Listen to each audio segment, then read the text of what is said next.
G'day, mate. 40 here. There's a new book out on Tucker Carlson. It's coming out January 27th. I just ordered it. Super pumped. Not because I regard Tucker Carlson as some great man or some bad man or some deep threat. He's a man like all men with strengths and weaknesses. And he's gone on an interesting journey. The new book is called Hated by All the Right People. Tucker Carlson and the Unravelling of the Conservative Mind. So I love this.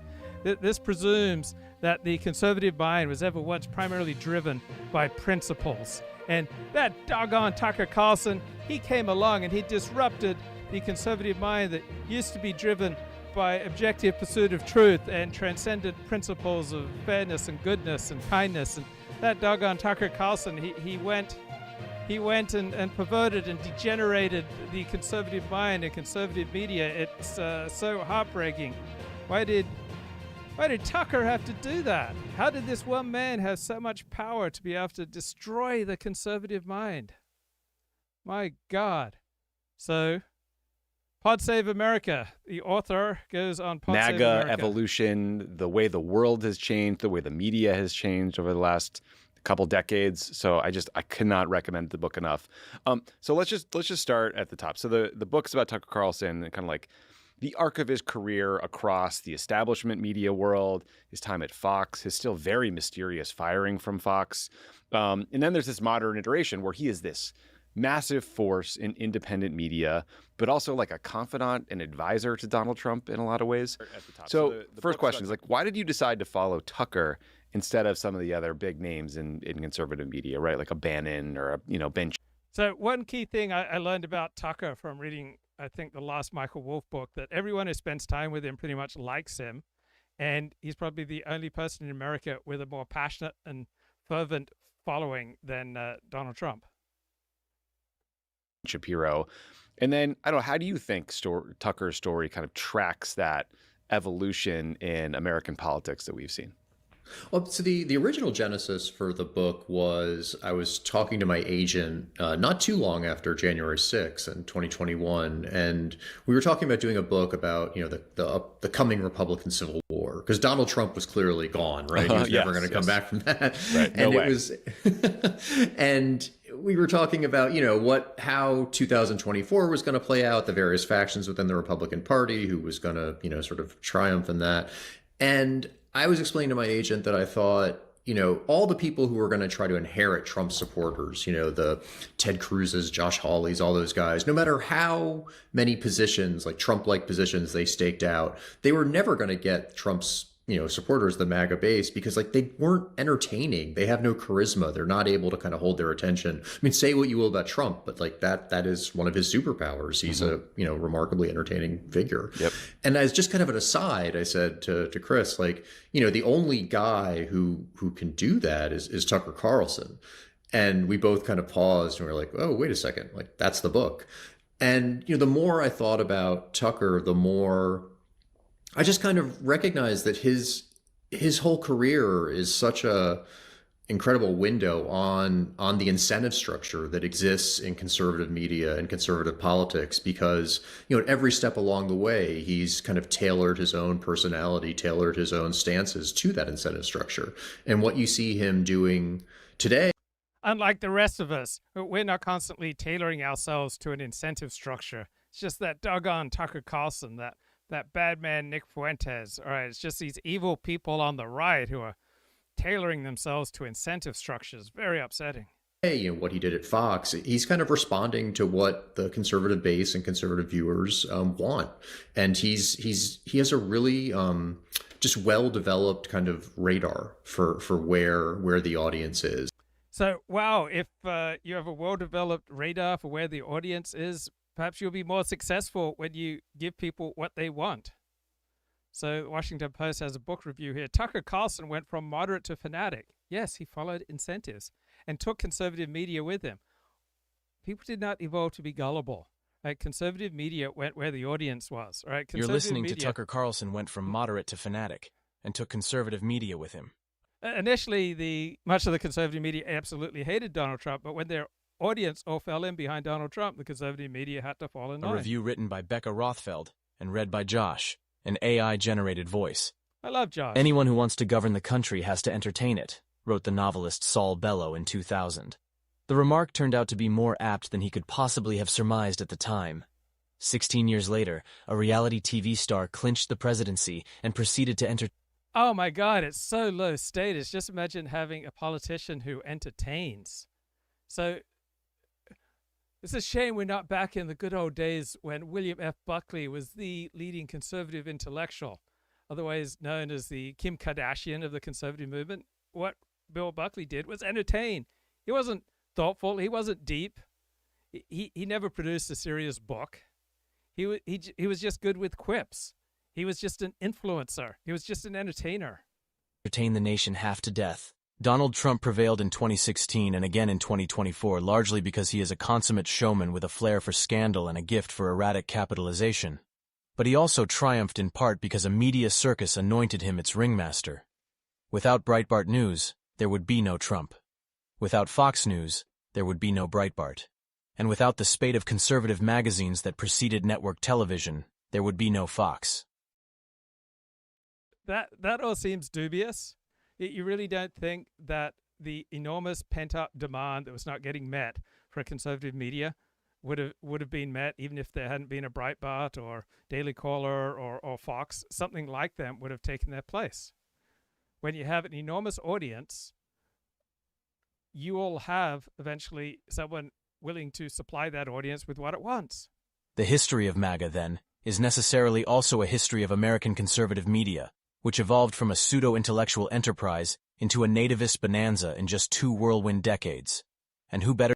So when it was led by William F. Buckley in National Review, that's when it was pseudo-intellectual? I mean, yeah, that is true. It's pseudo-intellectual then, and parts of it are pseudo-intellectual now. I mean, Jason Zengerle, would he consider himself pseudo-intellectual or a real fair dinkum intellectual? I suspect he regards himself as a true blue intellectual, right? He is just dedicated to objective truth and to nuance. He's not here to paint with a broad brush and to engage in dodgy stereotypes and to weaponize arguments to try to put down the other team. And he's not just here to signal to his own tribe that he's on their side. Better to personify its degeneration than Tucker Carlson. The degeneration, excuse me, how is moving from William F. Buckley to Tucker Carlson a degeneration? Right, Buckley was shallow. Buckley obviously wasn't deep. God, Buckley was an entertainer. He was good with quips. Tucker is good with quips. There's no depth or principle to either person. Not that I expect there to be. Politics is not run by principles, right? Politics is about gaining coercive power of government for your tribe. So look at what ICE is doing. ICE is breaking down doors, going into people's homes and seizing people if they have reason to believe that they are in the country illegally. So the government has the power to knock down your door and to ruin your life.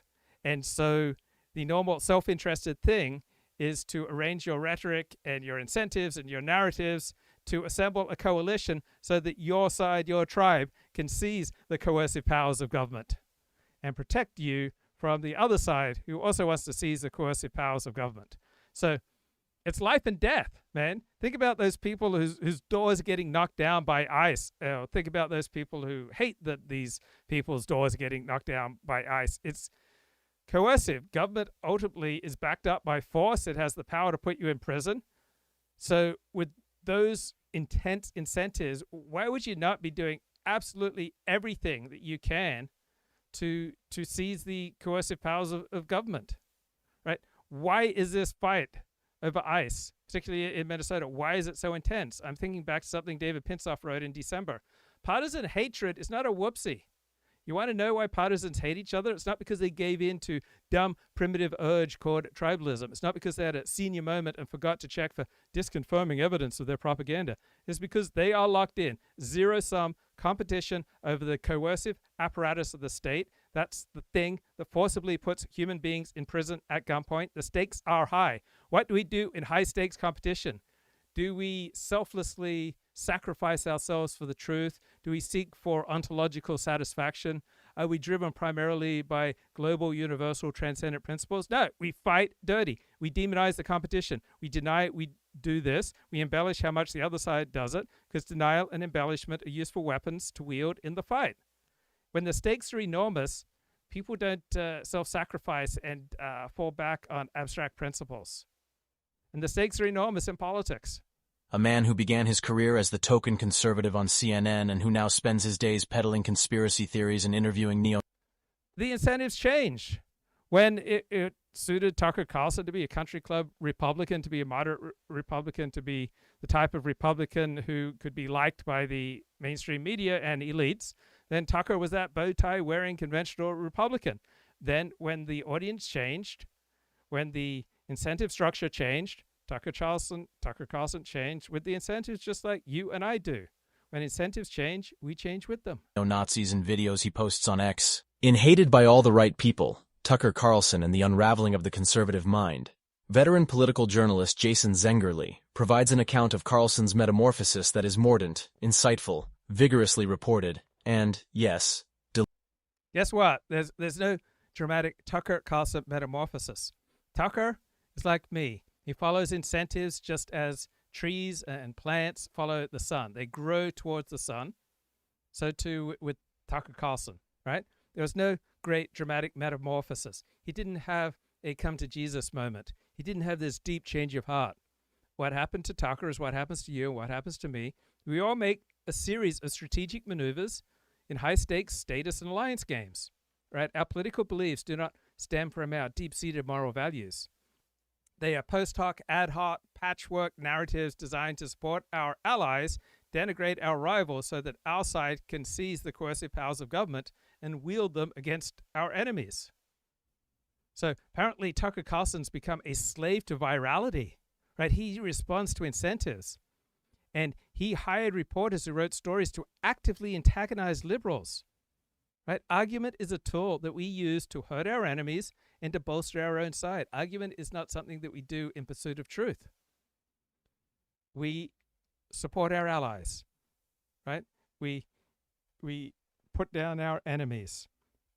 That bonds us with our tribe, and it denigrates and hurts our opponents. So when Tucker would humiliate his left-wing guests, right, it wasn't because he was debating ideas. He was engaging in a status game. He was engaging in a status game then. He's engaging in a status game now. What am I doing right now? I am engaged in a status game.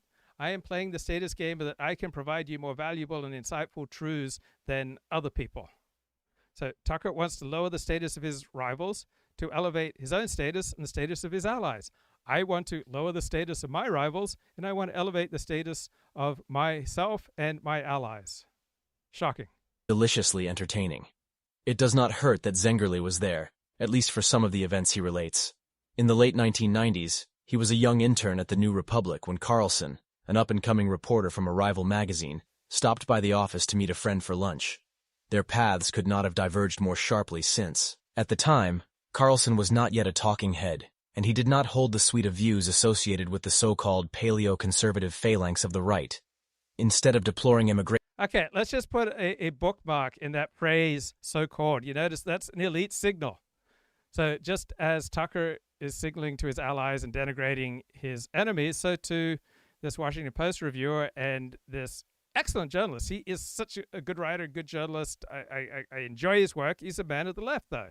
And so both sides use argument, use words, and use fancy or not so fancy rhetorical tricks to bolster their own side and to put down everyone else. And that one trick that I want to focus on a little later is so-called.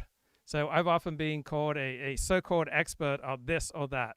I don't know if I've often been called that, but once it happened to me, and I've never forgotten it. It happened in Los Angeles Magazine, like a self-billed or so-called expert on Orthodox Judaism, they called me, and some film industry out of the San Fernando Valley. And I wrote a letter to Los Angeles Magazine whenever I ever proclaimed myself an expert in either of these genres. And the author, I emailed the author and he said, write a letter to the magazine. When I called the author on it, when did I ever claim expertise in either of these things? He didn't want to engage in matters of fact. It was RJ someone. He said, oh, just write a letter to the magazine.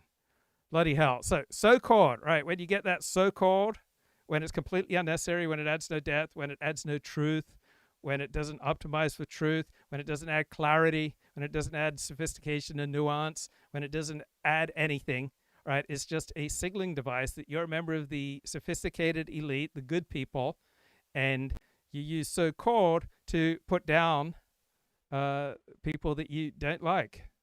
Yes, it's raw, man. It's been used against me a lot. So-called. Favorite tactic of respectable journalists as opposed to a disreputable blogger such as myself. And embracing populism, he was a standard-issue Republican, politely hawkish and vaguely libertarian, with a country club effect to match.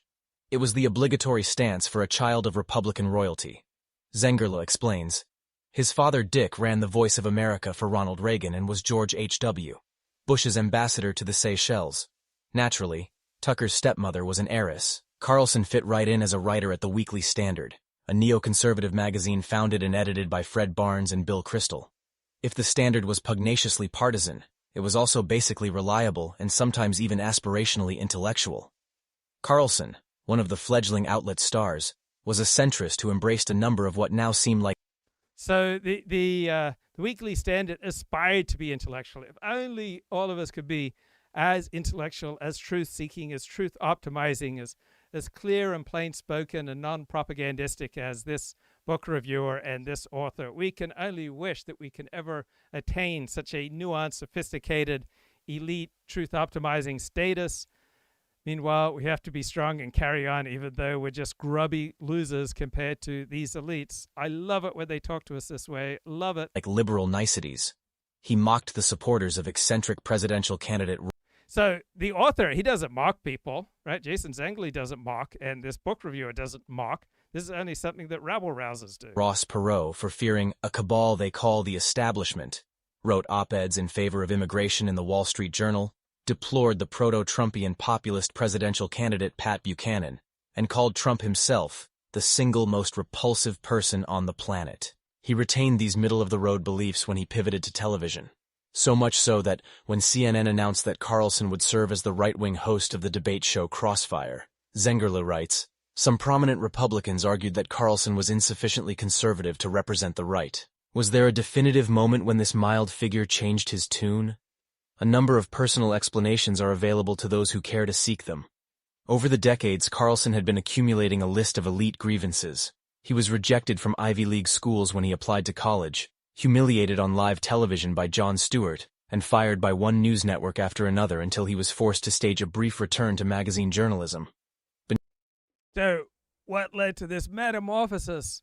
Right? What led to this dramatic change? Why did Tucker Carlson change his tune? Right? We number one, we don't have a stable self. We don't have a stable mind. Right? We don't have a stable story that is consistent. Our stories change, our mind changes, our self changes depending on the situation. Right? We follow incentives. Tucker Carlson had an early career as a polite country club hawk. Right? That's not necessarily any more authentic than his current populism. These are just different status moves in different status games. In the late 1990s, the high-status move for a child of Republican royalty like Tucker was to be a neoconservative at the Weekly Standard. Then, as the media landscape shifts to reward populist virality, Tucker Carlson had noticed, and he said, wow, the incentives have changed, and he changed with them. His beliefs, right? His deeply held moral principles, his authentic moral convictions, his epistemics, his ontological outlook on the world underwent a profound shift to match the new alliance structure that promised him the most power and status. So someone comes to me and say, 40, I promise you power and status. You get to be an important part of this new alliance structure. I just need you to promote XYZ and to dump ABC, right? You think, oh, I have to turn that down. I've got too much integrity.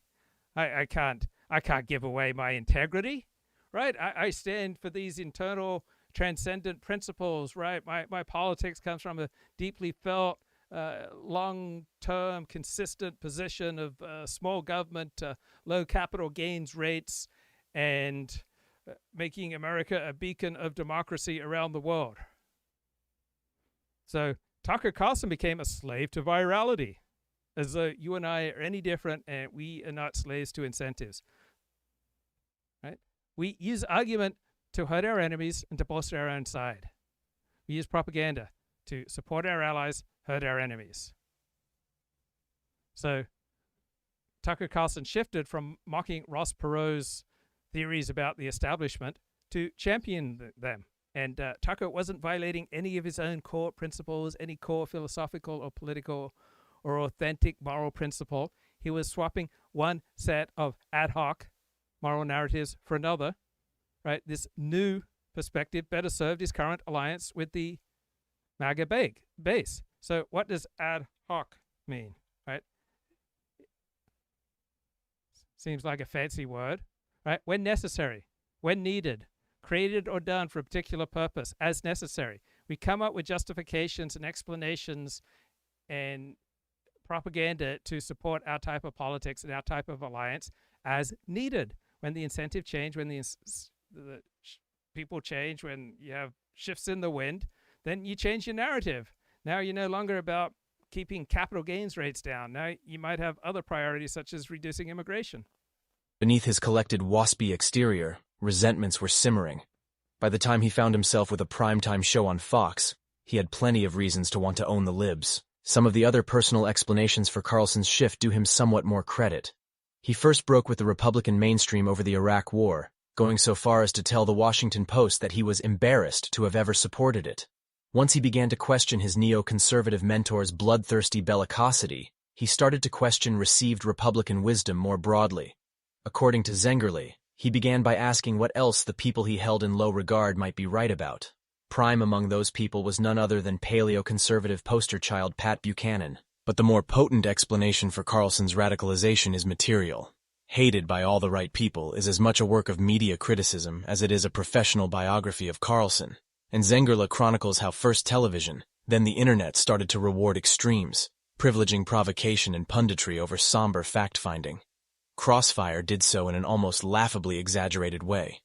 The show required Carlson to praise Republicans and criticize Democrats, transforming him into a right-wing caricature out of necessity. Television isn't conducive to nuance, he confessed in 2003.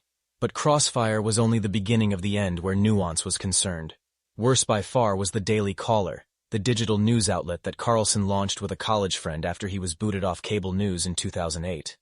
At first, the venue strove for rigorous reporting with a conservative slant, but it wasn't long before Carlson became obsessed with page views and clicks. And once he did, Zengerle writes, he detected a common thread that ran through the Caller's most popular articles. They obviously weren't the sober, straightforward stories that were adding to the sum total of known facts about politics and the government. But they weren't necessarily the more partisan stories, ones that reflected or advocated a conservative worldview, either. Rather, they were stories that, in addition to appealing to conservatives, actively antagonized liberals. Once Carlson became a slave to virality, his extremism was all but assured. He began hiring reporters with ties to white supremacist groups, reporters who would write flagrantly racist articles about black-on-white crime and the horrors of immigration without batting an eye. Matt Boyle, one of his more prolific recruits, fielded a question about what his politics were when he was applying for the job. Sorry about that. Very inconvenient.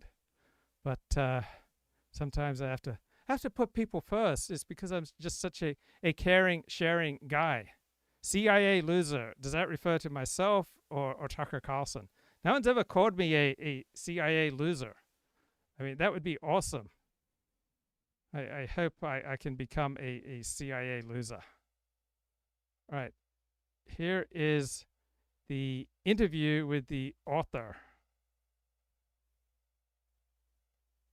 Jason Zengerle. And he's had that his entire career. I mean, sometimes it's, failed him in certain instances, but I think for the last 10 years or so, it's been operating on, kind of the highest level. And he's just a really good vehicle to kind of tell this much larger story about how we've gotten to this place where we've gotten. Okay, so you said 1,000 things there that I want to follow up on, so I'll try to choose a few. And at the end, I want to ask you about whether Tucker himself might run for office, but let's put a pin in that one. So, as you mentioned, like Tucker benefited. He's a great writer, right? He was a great magazine reporter, and he benefited from some very correct early political predictions. For example, You write about how he wrote this kind of scathing, iconic takedown of George W. Bush in 2000 that got at a lot of the personality traits that would ultimately destroy the Bush presidency. And then Tucker was also one of the first people at Fox News who took Donald Trump seriously. How do you think Tucker kind of was able to judge those two correctly before others did? And then what was the impact, do you think, of that early symbiotic relationship with Trump on Tucker's career? Well, I think Tucker, when he was a magazine journalist, especially, like, he had a really good bullshit detector. And he was also, like, pretty courageous. Like, he was not afraid to kind of cross, the important conservative figures, not afraid to go against the conventional wisdom. With Trump, Tucker is a great writer, right? And he's very funny, very sharp, and very brave. And this all makes him compelling. Now, I'm not a big fan of his descent into low IQ conspiracy theories, but you got to hand the man his strong points, right? Yeah, he's got elite grievances. Who doesn't have grievances, right? He's a member of the elite who has now found he gained status by attacking the elite. When Tucker wouldn't gain status by attacking the elite, he didn't attack the elite, right? Tucker plays the opinion game, right? He frames himself as hated by all the right people, and he signals and he performs. He really does have the courage to defy all these social norms. So this earns him admiration and approval from a specific alliance, the MAGA base, and he conceals his own status seeking behind a narrative of speaking truth to power. Right? I'm here seeking status, guys. I'm here speaking truth to 10 people on YouTube. It's enormous. So does Tucker really believe the things he says? Right? Look, we're all self-deceivers. Right? I do this show because I want to pursue truth and beauty in the world and goodness and kindness and inspire people to keep Shabbos and put on tefillin every morning and to be pro-Israel, right? We don't understand our own motivations because our brains are designed to hide our status seeking from ourselves, right? If Tucker believes his rhetoric, it's irrelevant to the function his rhetoric serves. His statements are signals to coordinate his alliance. Right? If Darryl Cooper or Nick Fuentes provide the necessary content to keep his alliance energized and his rivals enraged, then Tucker's brain will generate whatever internal feeling of belief is required to deliver and justify those signals effectively. Right? I don't think anyone is taking cues from Tucker Carlson who isn't already predisposed in that direction. We did not evolve to be gullible. We evolved to be tribal. Right? We will misinterpret our own behavior as being fooled or brainwashed, when in reality, we are making calculated social moves. So our brains are designed to be vigilant, to be skeptical towards information that could lead us astray. Right? We don't simply absorb Tucker Carlson's views because we are silly and naive. We adopt Tucker Carlson's views to the extent that they serve as useful alliance signals. If you're a member of a group, right, adopting some type of pro-group rhetoric and following the performance of your group's leader like a Tucker Carlson doesn't show vulnerability and gullibility. It's a sign of loyalty. You repeat fanatical talking points and you signal to your allies that you are one of them, and you signal to your enemies that you are a threat. So if titans of industry and members of Congress take their cues from Tucker Carlson, then those cues are coordination signals. It's not about information. It's not about truth and philosophical consistency. Right? Elite figures aren't being convinced by Tucker Carlson's logic in private. They recognize that he has the ear of a massive following, the base, and they ignore their base to their detriment. Now, if you want to remain high status within that particular alliance, then these elites must align their public rhetoric with Tucker Carlson. He acts as the focal point. He's the one who determines what the current winning arguments are for this particular side of the political spectrum.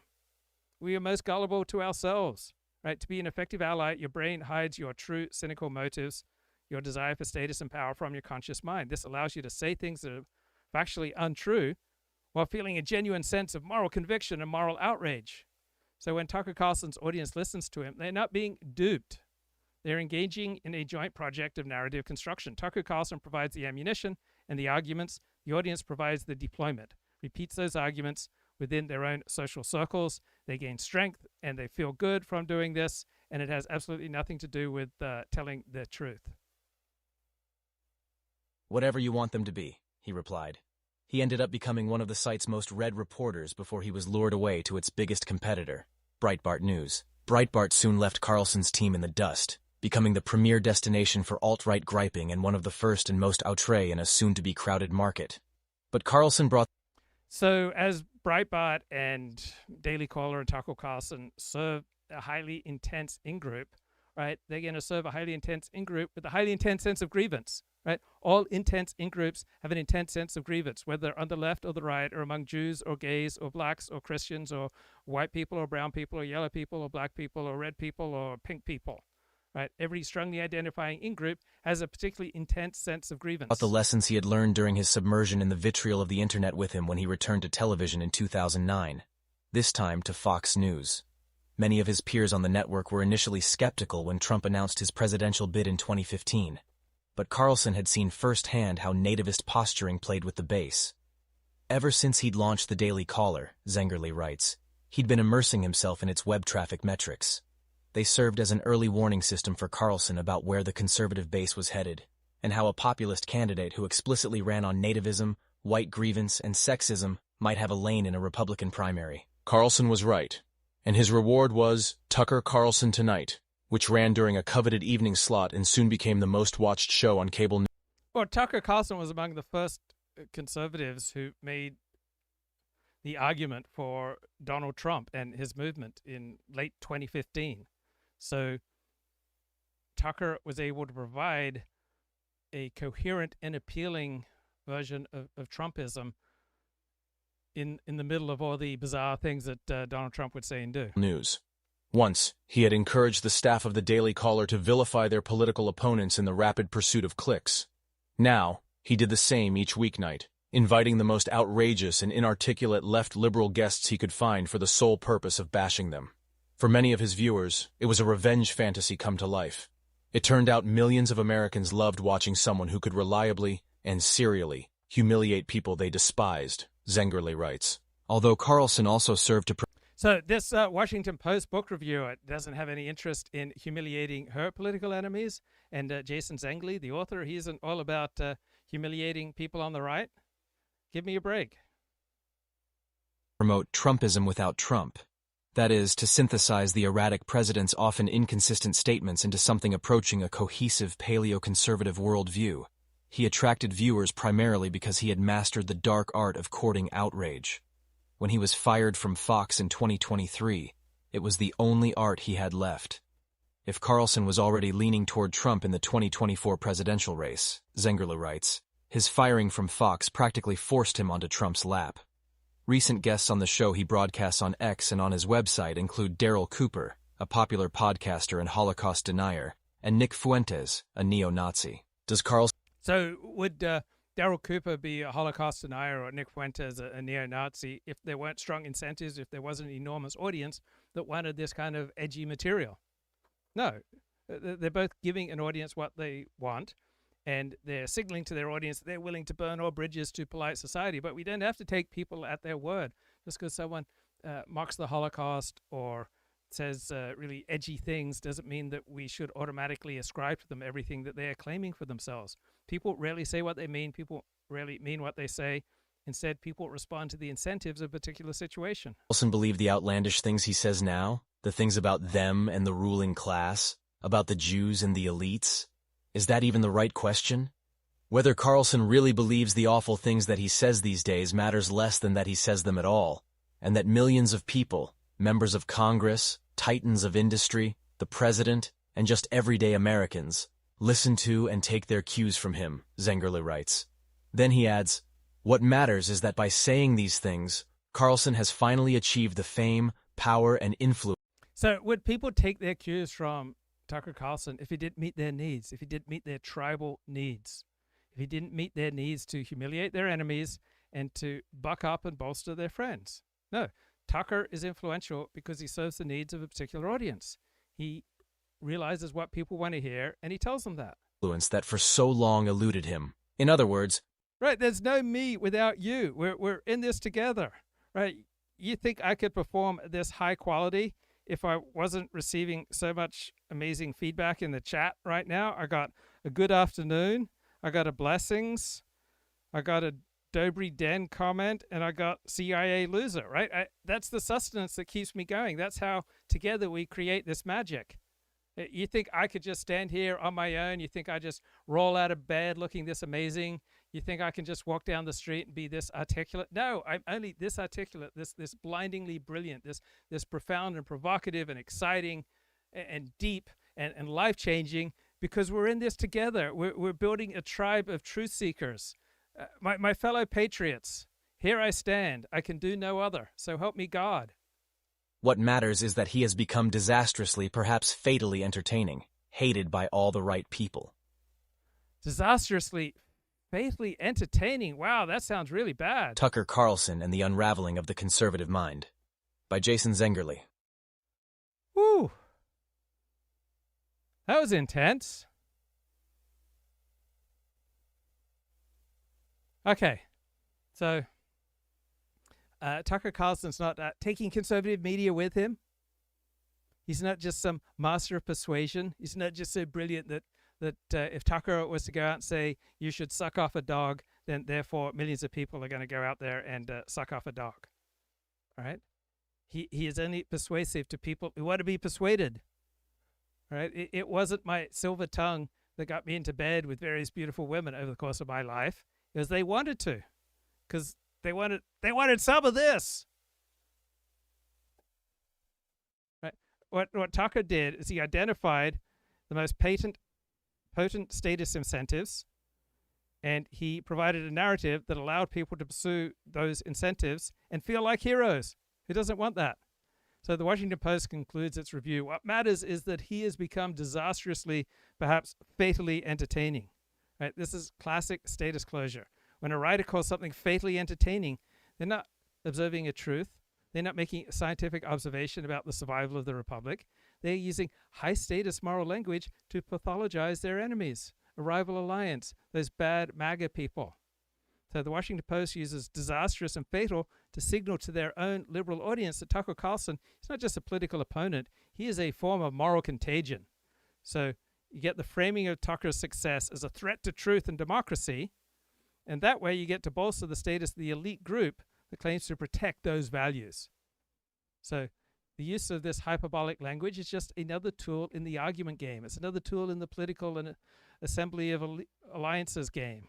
It's just another tool in the opinion game, right? It's an attempt to claim narrative dominance. You label Tucker Carlson as entertainment rather than discourse. That's what the Huffington Post did to Donald Trump when he first ran. They ran for president in 2015. For months and months and months, they would only cover him in the entertainment section. And boy, that was devastating. So the book review critic and the author want to strip Tucker Carlson of any intellectual legitimacy. And Tucker has some intellectual legitimacy. He also has a ton of intellectual buffoonery.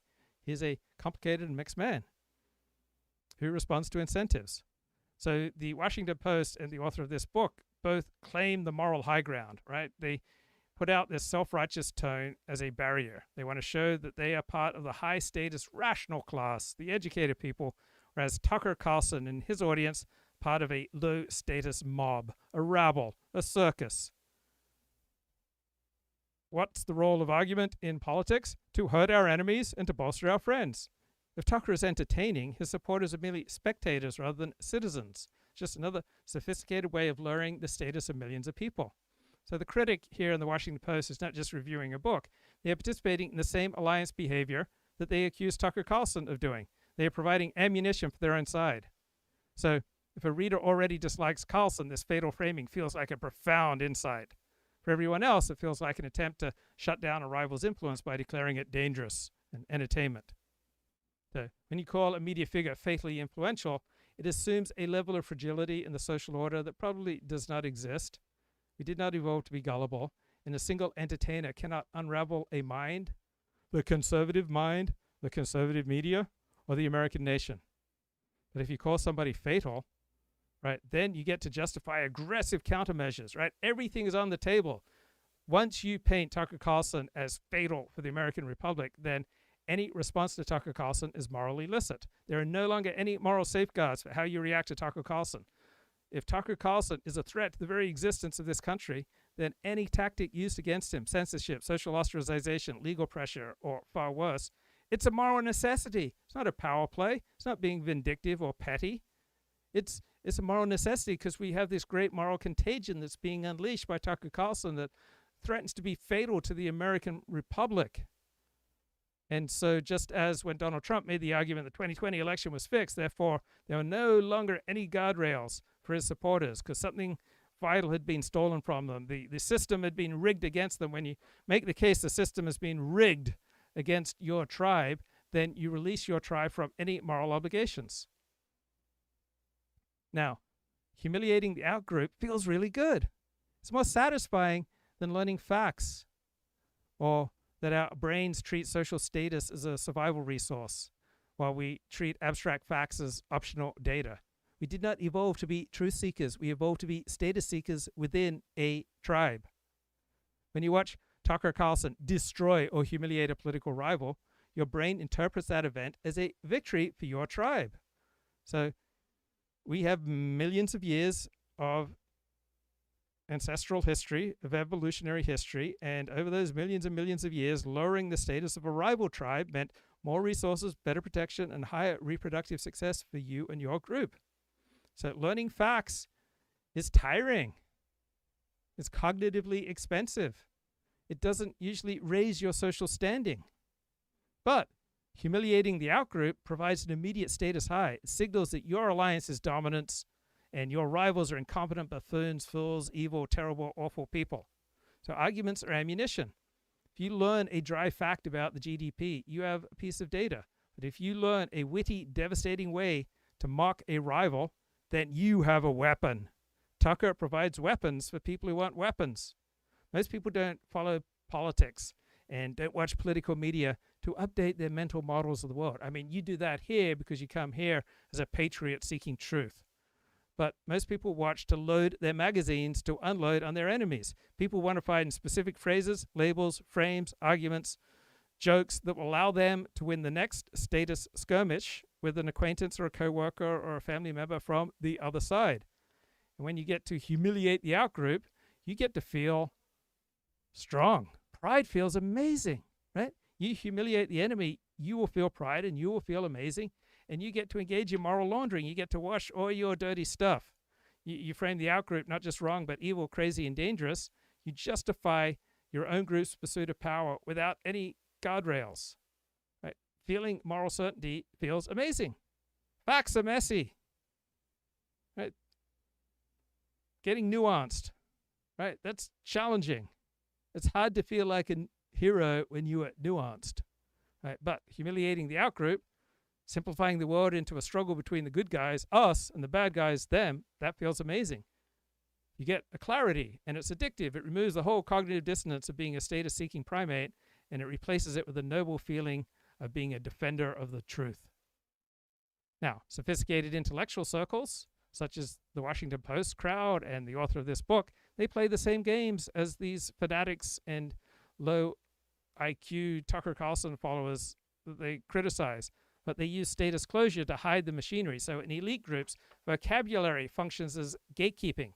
If you use words like epistemology, epistemics, hegemony, structural, not necessarily any closer to the truth, but you are signaling that you belong to a specific high-status alliance. Now, in these circles, humiliation is rarely loud or punchy. Rather, it takes the form of pathologizing the opponent. Rather than calling them wrong, rather than calling them an idiot, you might say that they suffer from a lack of media literacy or they're driven by status anxiety. This is a more effective weapon because it depersonalizes the attack. It frames the humiliation as a clinical observation. It's not a personal insult. You get to elevate the attacker, places the speaker in the role of the objective doctor and the rival in the role of the patient. So for the intellectual, facts serve as a shibboleth, right? Knowing a specific obscure data point, it's not about the fact, it's not about the data. It's about proving you have the leisure and the education to have acquired such knowledge. You have created a barrier to entry for the outgroup. If the outgroup cannot speak the language of the elite, their arguments can be dismissed as uninformed. You don't have to engage with the substance of what they are saying. You can just wave them away. Be gone, you bunch of marginalized losers. Trump in 2015, 2016, I think One thing that happened with Tucker after his cable news career kind of flamed out, he developed a website called the Daily Caller. And his original vision for the Daily Caller was a fairly, like, I don't want to say sober, but very fact-based website. He talked about, how the New York Times was sort of a model in some ways because they cared about facts. Yeah. And conservative. So I wrote a very academic-sounding book, A History of Sex in Film. Then I was left with thousands of pages of notes. And it was very thoughtful, very academic study of the sex industry and sex in cinema. And I put my notes online. And shockingly, I found that what got the most views and created the most status and income and following for me was not the learned academic discourses that I was writing, but rather when I'd break gossip, when I'd share gossip, discuss gossip, launder the gossip. That's what people wanted to read.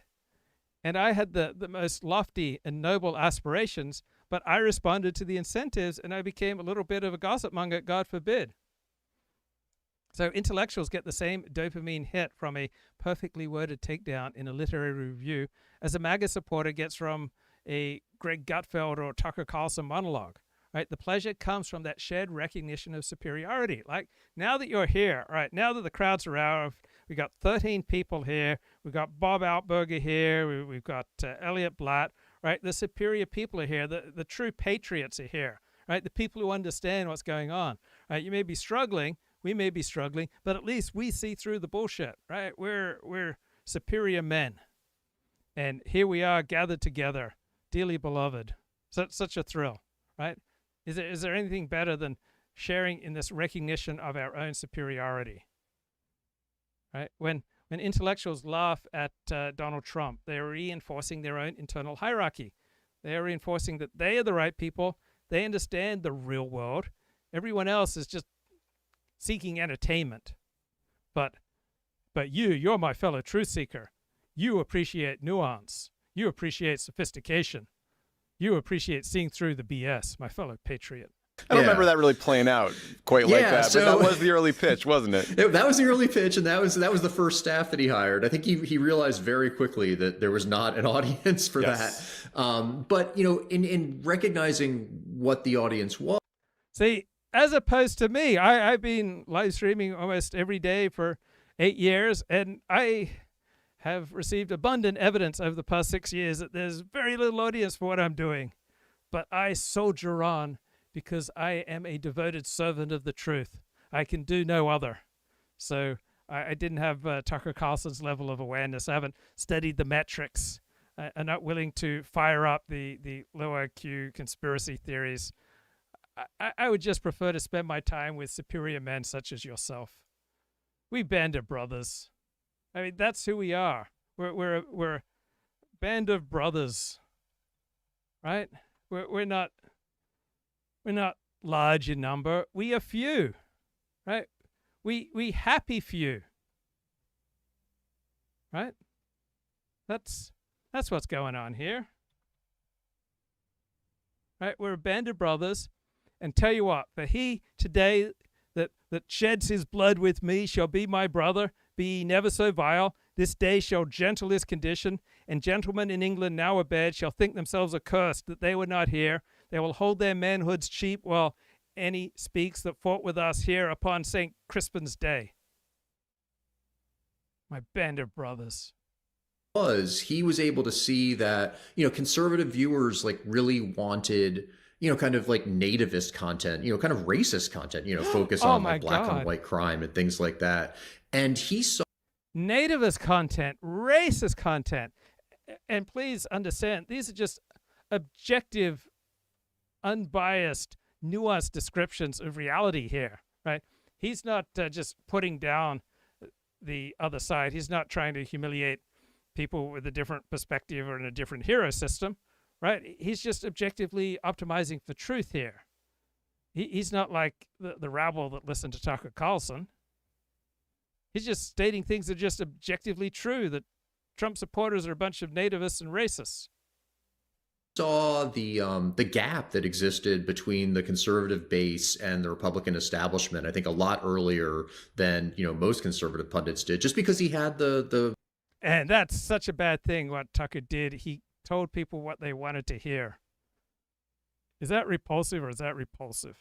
The traffic metrics in front of him, and he saw what readers wanted. So when Trump came along in 2016, people don't remember this now, but like Fox was not a big booster of Trump in 2016. I mean, they tried to torpedo him in that first debate, and it created a problem for Fox that they needed, just to produce like a compelling television segment, they needed someone who was camera ready to go on the shows and at least not bash Trump, at least sort of be, open to the possibility of Trump. And Tucker, who was kind of on the third or fourth rung of the Fox pundit roster at that point, he was willing to do that, I think, because he did believe it. And he started getting a lot more airtime. And that was kind of how his start.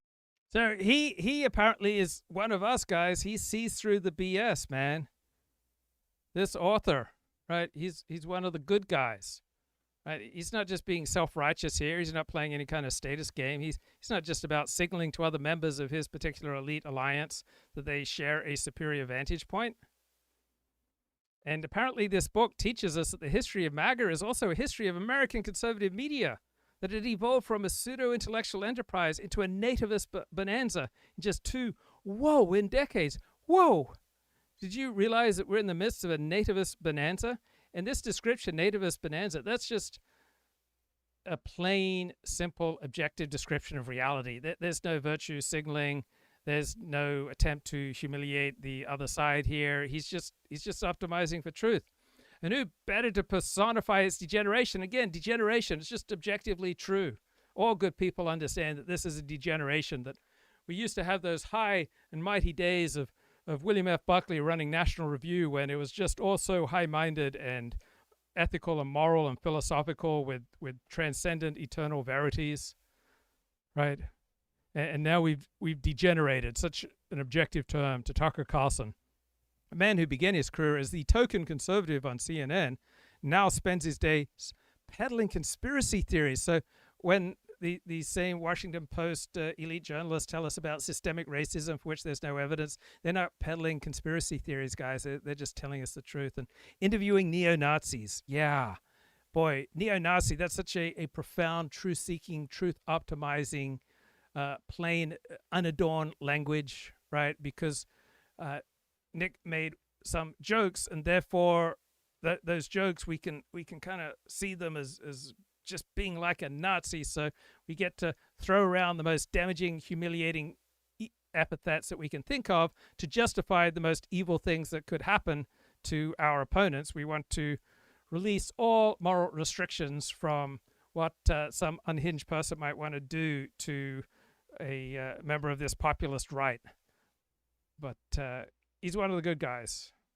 Rose. I mean, he was not like a huge Trump supporter necessarily. And he, I think, had a lot of, personal qualms about Trump, but he did see kind of how the issues that Trump was banging on might resonate. And that gave him his break. And that was sort of his ticket out of, the Fox kind of netherworld of, the weekend morning show. I mean, I guess God Pete forbid, had that only describes, you're only Secretary of Defense these days. Yeah, so for a while, Tucker was like the great success, getting from the morning show. Now Hegseth, I guess, has surpassed him. But, but for a time, he was the biggest success story. Yeah, well, I think, Tucker was sober by then. So, maybe that seriousness of purpose hurt him from getting a job in the Trump administration. I want to ask you about like two moments. So none of these guys, I'm sure, ever had any drug or alcohol problems, right? But you can throw in that Tucker admits to a drinking problem, another opportunity to humiliate him. So I've often talked about the Long Con essay by Rick Paulstein.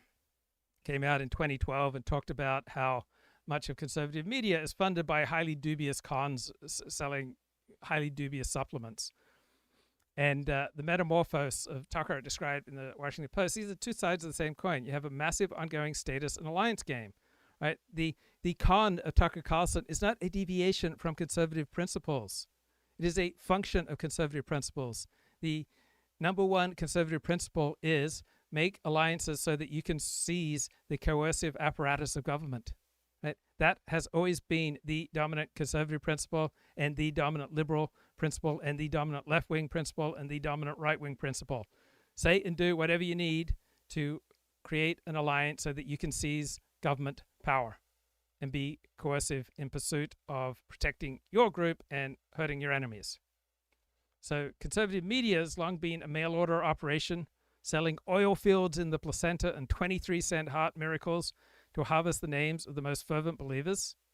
And this is just another example of costly signaling, right? The con served a purpose. If you were willing to believe in a transparently absurd claim, such as a miracle cure or a wild political conspiracy, you signal your loyalty to the tribe is absolute. You are all in. It's not so much a matter of that you genuinely believe these crazy things after great deliberation. You just want to signal something to your tribe. The con serves a social purpose. If you're willing to believe all sorts of absurd claims, right, you are all in with your tribe. Now, the Washington Post mourns the pseudo-intellectual past of conservative media. Right, that's nonsense. Right, Bill Buckley, there wasn't anything intellectual about him. He was just a Kim Kardashian of influencers. Right, Tucker Carlson is not using a different con. Right, he's appealing to a particular audience, just as William F. Buckley in National Review tried to appeal to an audience. Right, Buckley in the old National Reviews used the language Austrian economics and neoconservatism to try to coordinate their elite alliance. So it's not that Tucker has moved from truth to conspiracy. He moved from a coordination game that focused on the elites to a mass-focused coordination game. It's not better or worse. Right. Now, the Washington Post says this is a degeneration. Right. This is the elite's way of saying, wow, the game that Tucker's playing now is just lower status than the one we play. Right. And it's a put down here that Tucker is faithfully entertaining. So all successful political communication is entertainment in the sense that it must satisfy the listener's psychological need for status and tribal victory. Right? Lying is an initiation into any ruling elite. Right? Signaling loyalty via shared fictions is an initiation into any political elite. The con has always been there because the con is how political alliances are built and maintained. You have to signal your loyalty to some nonsense, and that is the ticket to joining an elite. Right? The people who buy the snake oil and buy the conspiracy, they're not stupid. They are strategically self-deceived that they want to show their loyalty to their tribe. Their brains, understandably, prioritize social survival and staying in the good graces of their alliance over any epistemic accuracy, the literal truth of the heart miracle 23-cent, whatever it was. So taking cues from Tucker Carlson is not about getting tricked. It's about a mass audience seeing a leader who's willing to say the things that humiliate their enemies and choosing to follow that leader because it raises their collective status. So the long con is not some bug in conservative media. It is the feature that allows the conservative alliance to function. Now, the Washington Post is shocked at Tucker Carlson's Unravelling. This is just the shock of one high-status group watching a former member of the group now trade in his pseudo-intellectual credentials for a more potent mass-market weapon. Right? Fact-checking treats status conflict as if it were a data error. Right? When arguments are ammunition for your political alliance, and a fact-check from a rival group is not a helpful correction, it is an attempt to disarm you. Moments or sort of periods in Tucker's career and maybe how they impacted his career arc and then, Tucker personally. The first is this now iconic moment in 2004 on the CNN show Crossfire. So for the kids out there who don't remember Crossfire, like, congrats. The gist is it was a cable news debate show that was essentially murdered on air by Jon Stewart, who told the hosts that they were hurting America, and the show was canceled like not long after. The second moment is fast forward July 2020. So Tucker Carlson is one of the hosts of Crossfire. I should have said that. The second moment is July of 2020 when Tucker Carlson Tonight, Tucker's then Fox News show, becomes the highest rated TV program in U.S. cable news history. How do we get from here to there? Like, you know what I mean? Like, it's extraordinary when you think about it. Yeah, there are a lot of steps along the way, as I try to detail in the book. I do think, though, you can't consider what Tucker is today without thinking about that Jon Stewart appearance, because Stewart killed Crossfire, and he really killed Tucker's career. I mean, Tucker was let go from CNN not long after that. He washes up at MSNBC. People don't take him seriously. Stewart made fun of him for wearing his bow tie. I think, what did he say? Like, you're 35 years old and you wear a bow tie. Yeah. So when a fact checker labels a claim false, they are telling one side of the political spectrum that their ammunition is defective, and people don't like that. People use their claims to signal loyalty to their side, and then admitting that a claim is false betrays your side. So to accept the fact check is to lose status within your tribe. We're really good at motivated reasoning. If a fact threatens our social standing, our brain will work overtime to find ways to dismiss it. You won't look at the data, you'll look at the source. The source is an elite institution who you already distrust. The fact check becomes evidence that your original claim was so dangerous to the establishment that they had to try and suppress it. You may have heard that we need a shared reality, guys, to function as a society. We've never had a shared reality based on objective truth. We've only ever had shared narratives managed by different political alliances. When one group loses the power to define that narrative, right, as the moderate gatekeepers did when Tucker Carlson shifted toward populism, they experienced it as a crisis of truth. In reality, it's just a crisis in their own influence. The new alliance isn't ignoring the facts now. They're simply using a different set of facts to coordinate their power and their signals and their narratives. You called him a dick or something? He called him a dick. Yeah, and in front of a studio audience that is cheering Stewart on. I mean, it was and Paul Begala, who was the host on the left, like, he's not saying anything. I think he kind of like sort of, he's like Homer Simpson kind of fading into the bushes, and like Tucker's the one sort of, arguing with Stewart, and he just got destroyed. And, for Tucker, I mean, he had been really riding high before that. And, he's the youngest host in CNN history. Crossfire, I mean, people might not know about it today, but like at the time, it was the preeminent political show. Yeah. And being in the chair on the right, I mean, that was a very prestigious thing. And it really, it destroyed Tucker's career. And So do you think this author enjoys fact-checking? Right? People who do fact-checking, they love the status boost. They love to feel like the arbiters of truth, right? Who is the audience for a fact check, right? The people who already believe. It serves to reassure them of their intellectual and moral superiority, that their tribe is best, and they get to further alienate and humiliate the target group. So fact checking doesn't narrow the gap between sides, it widens it. It turns every disagreement into a public test of tribal loyalty.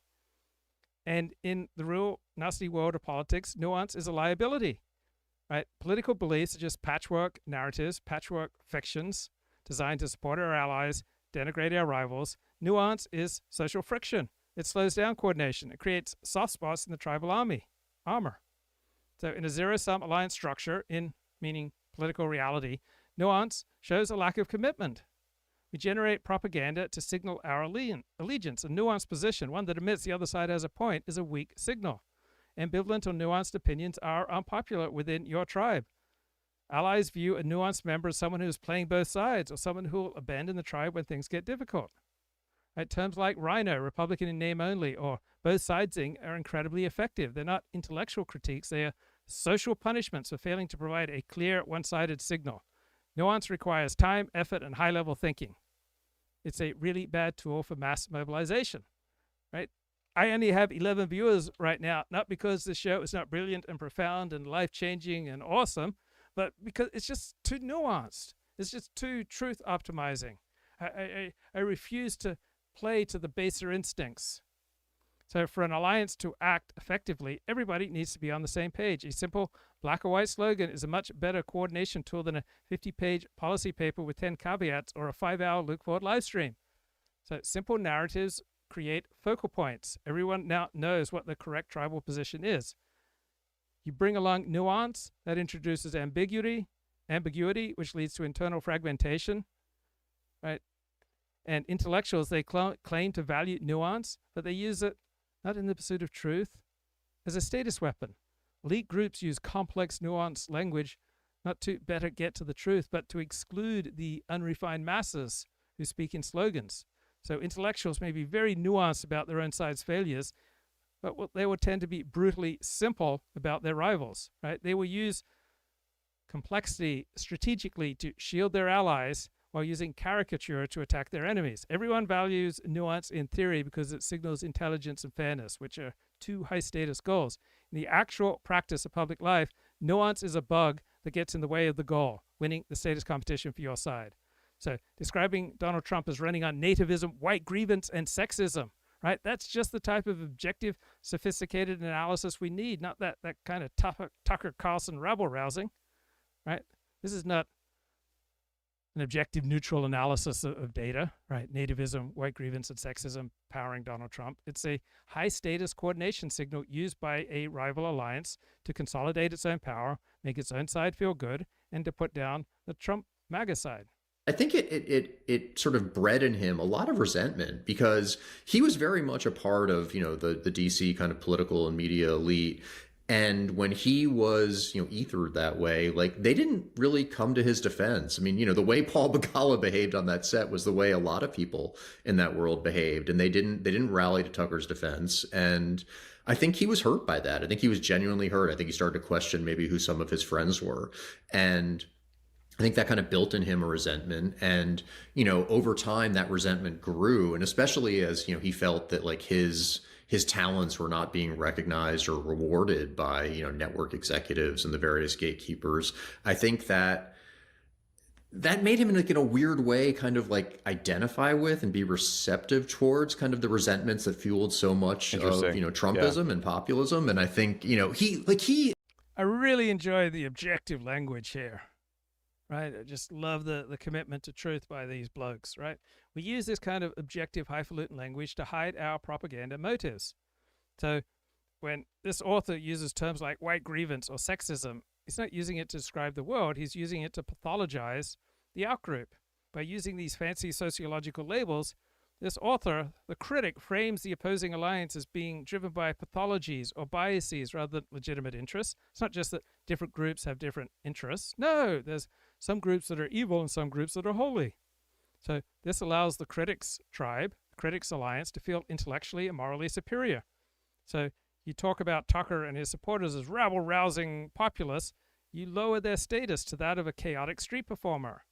So there's a new Game of Thrones version, and first episode dropped, Night of Seven Neighborhoods or something, and he's not high status. He doesn't even have a proper belt. He uses a rope to tie his belt. And when you're struggling like that, it doesn't feel good. And then you get these fancy talking people using phrases like white grievance and sexism to put you down, right? A poor night, right? So describing your own side as providing sophisticated analysis raises your group's status to that of a scientist or a judge. So both this author's analysis and Tucker Carlson's devoted following of metrics, they're both doing the exact same thing. They're both tracking the status of their alliance. I mean, he does not sort of portray himself as like an everyman or anything. And I think that's actually kind of what makes him so effective. I mean, he in some ways, like, he's kind of like upped his sort of waspiness. He's always wearing the rep tie. He's got his Rolex. He sips Perrier. He drinks from a visible Perrier bottle. Like, he's playing the role of a class trader. And I think that. So many of my friends who are streamers and commentators, I mean, they're just obsessed with metrics, but I'm above that. Now, am I above that because of my pure philosophical motives about, ultimate good and God and holiness? No, that's my status play that, I'm above metrics, right? When my metrics have sucked for 6 years, so now, naturally, I'm above metrics. I don't care about metrics. I just want to follow God. I just want to follow truth. I just want to follow the path of Torah. And if people listen to me or don't listen to me, I'm just like Jonah. I'm trying to prophesy to the Goyim, to the uncircumcised. I'm just doing the best I can, trying to teach people the 7 laws of the sons of Noah. But if they don't listen, I don't follow my metrics. Now, let's say I stumble onto a good earner and I start getting amazing metrics. You don't think I'm going to start following my metrics? I'll start following my metrics when my metrics make me happy. For at least 6 years, my metrics only make me cry. So why would I follow my metrics when they make me cry? I only want to follow things that make me feel good. But if God willing, like I stumble onto a good earner and I start getting good metrics, I'm going to follow them devotedly. And I'm going to trot them out as proof that I'm right. Well, I had 85,000 people watch this particular video, right? 85,000 people can't be wrong. I don't use metrics to try to boost my credibility and say, here's a good argument that 40's got great epistemics. because I don't have any metrics that would do that, right? My metrics are only humiliation. You think I want to hang out in a state of humiliation and retell to you all these humiliating statistics? Heck no! Let's just forget that. I don't care about metrics because I'm all about the truth. I'm not going to get sucked into telling my audience what they want to hear, right? I've got all these profound rationalizations for my low metrics. My low metrics, they are a testament to my solid moral standing and my commitment to saying unpopular truths, to my far-sighted, ontological, philosophical, foundational, Torah-based worldviews, right? It just shows what a great person I am that I don't pay any attention to my metrics. So if I could use metrics as ammunition, right, I'd use them. If I could use metrics to boost my own status, I'd use them, but I can't, so I don't. I'm above metrics. I'm a superior character. I'm a superior man. I'm an aristocrat of the soul. So Tucker Carlson uses metrics to see what type of ammunition, such as nativism, resonates with the base to build a populist alliance. This author, Jason Zengerle, the critic, he uses those same labels to signal to his elite audience, to his alliance, that the populist group is out of bounds and dangerous, right? Neither side is seeking truth, right? What we have here are maps of a battlefield. Tucker Carlson looks for where the troops are, and Jason Zengerle, the author here, he labels those troops as barbarians to keep his own camp united. That in some ways like makes him more kind of, I don't know, credible in the eyes of, his populist fans. So this guy, he's got a better voice and manner and presentation than most writers. Most writers really suck, right? I'm a special brew to be able to bring this level of energy and charisma and just mesmerizing performance day in and day out to my live stream. But very few writers have my stuff, mate. So it's not actually that different from what Trump does. He can sort of say, like, I've been in these rooms, I've seen the way elites act, and let me tell you, they're just as bad as you think. And I think that, he's comfortable kind of attacking these elites because I think in a way he personally feels that he was betrayed by them because they didn't help him at his lowest moment. And I think as I try to show in the book, like, that's not really totally true. Shocking. Truth isn't driving journalism and politics. So claiming to be sophisticated and nuanced is another status marker. It implies there is a correct way to view these matters, to talk about politics, but it requires a certain level of education and social standing, right? We didn't evolve to be gullible. The conservative base isn't being tricked by nativism and sexism and racism. They are choosing a narrative they believe that will increase the status and power and security of their tribe. The sophisticated analyst disagrees with that goal, and so he uses his own specialized vocabulary to demean it. Right? There aren't that many, if any, objective political analysts. There are only people who are better or worse at hiding their tribal affiliations behind a veneer of science and journalism. So, what's up, guys, with sophisticated people loving to use so-called? I've had so-called applied to me so many times, and it doesn't make me happy. So here's a sentence from the Washington Post book review. At the time, Carlson was not yet a talking head, and he did not hold the suite of views associated with the so-called paleoconservative phalanx of the right. What's so-called about the paleoconservative phalanx of the right? There's nothing so-called about the paleoconservative phalanx of the right. I can see it right out my window right now, and it's not so-called. It's formidable. So does so-called add truth here? Does it add nuance? Does it add depth? Does it add sophistication? Does it add anything to the sentence? Absolutely not.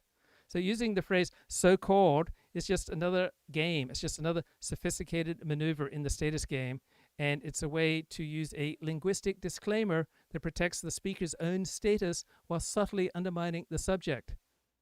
Right? I know what it's like to be subtly undermined by various elite journalists. It's not fun. It doesn't feel good, bro. When an elite writer uses so-called, they signal that they do not belong to the alliance they're describing. Right? This paleoconservative phalanx, right, in those invisible scare quotes, right, the writer is telling you, I am using this term because it is the common label, but I want you to know that I am too sophisticated to believe in its legitimacy. Right? So-called is a tool for isolating your enemy, and they've used it on me, bro, and I have suffered the slings and arrows of outrageous fortune, but I don't like to talk about myself. I'm just not going to accept any victimhood. I don't hurt, hate, bother anyone, just nothing but love. So the writer has to acknowledge the existence of a group, but he has to simultaneously suggest that the group's identity is fraudulent and illegitimate. So he calls it so-called. Right? So-called is a way to deny a rival group the right to name themselves. Right? So the right might do this so-called trans. If you call a group by the name they choose for themselves, you grant them a degree of respect and legitimacy. But if you add in so-called, that says the group is a mere pretension. Their intellectual movement is something else. It's a con. It's a nativist bonanza. Right? The label paleoconservative is just a mask for racism and sexism and nativism. I mean, he did get a job at MSNBC. He was, when he launched the Daily Caller, the people who turned out to support that, you sort of read the list of the people who were at the launch party and where the launch party was held. It's Jake Tapper, it's Juliana Glover, it's Mike Allen. It's all these kind of creatures of, what he now, refers to as legacy. So the New Yorker and the New York Times and the LA Times, they don't invite me to their fancy parties anymore. I went to some very elite parties at one point in my career when Kathy Sipe would take me along, but they don't invite me anymore. So what incentive do I have to sell out? Media and disparages, but they were all rooting for Tucker. And, I guess he's kind of sort of missed that a little bit, or he kind of ignores it. But that 2004 moment, I think, definitely kind of fed this resentment that led him, in addition to being able to kind of sort of intuit where the conservative base was, it made it easier for him to become a. Wow, the author has found Tucker Carlson's rosebud. I remember when I found Rosebud. What a girl. So if you move in high status intellectual circles, such as myself, right? If you move in circles that are embodied, exemplified, and illustrated by this show, right? The use of direct insults lowers the speaker's own status because it makes you look unrefined. So you throw in so-called, and that allows the writer to perform a civilized sneer. We're all about the civilized sneer here. Right? That way, you get to humiliate your opponent without the messiness of an overt attack. You have a shibboleth for the audience. The in-group, the Washington Post reader, sees the phrase and feels that delicious shared sense of superiority. They recognize that they are the ones who see through the bullshit. They see through the so-called movement, this paleoconservative phalanx. They see to the real and lower status motives underneath of racism, sexism, xenophobia, homophobia, Islamophobia, and nativism. Elite groups are just as prone to groupthink as regular groups because they have much higher cohesion costs. So in an elite alliance, status is tied to maintaining a specific, sophisticated narrative. Deviating from the narrative doesn't just make you wrong, it makes you unsophisticated, which is a death sentence for your social standing. Death sentences are not good. A single death sentence can ruin your whole day. I don't recommend the death sentence. Now, if you're part of a rabble, right, if you're part of some populist group, the barriers to entry are lower because the goal is mass coordination. But in elite circles, status is a scarce resource.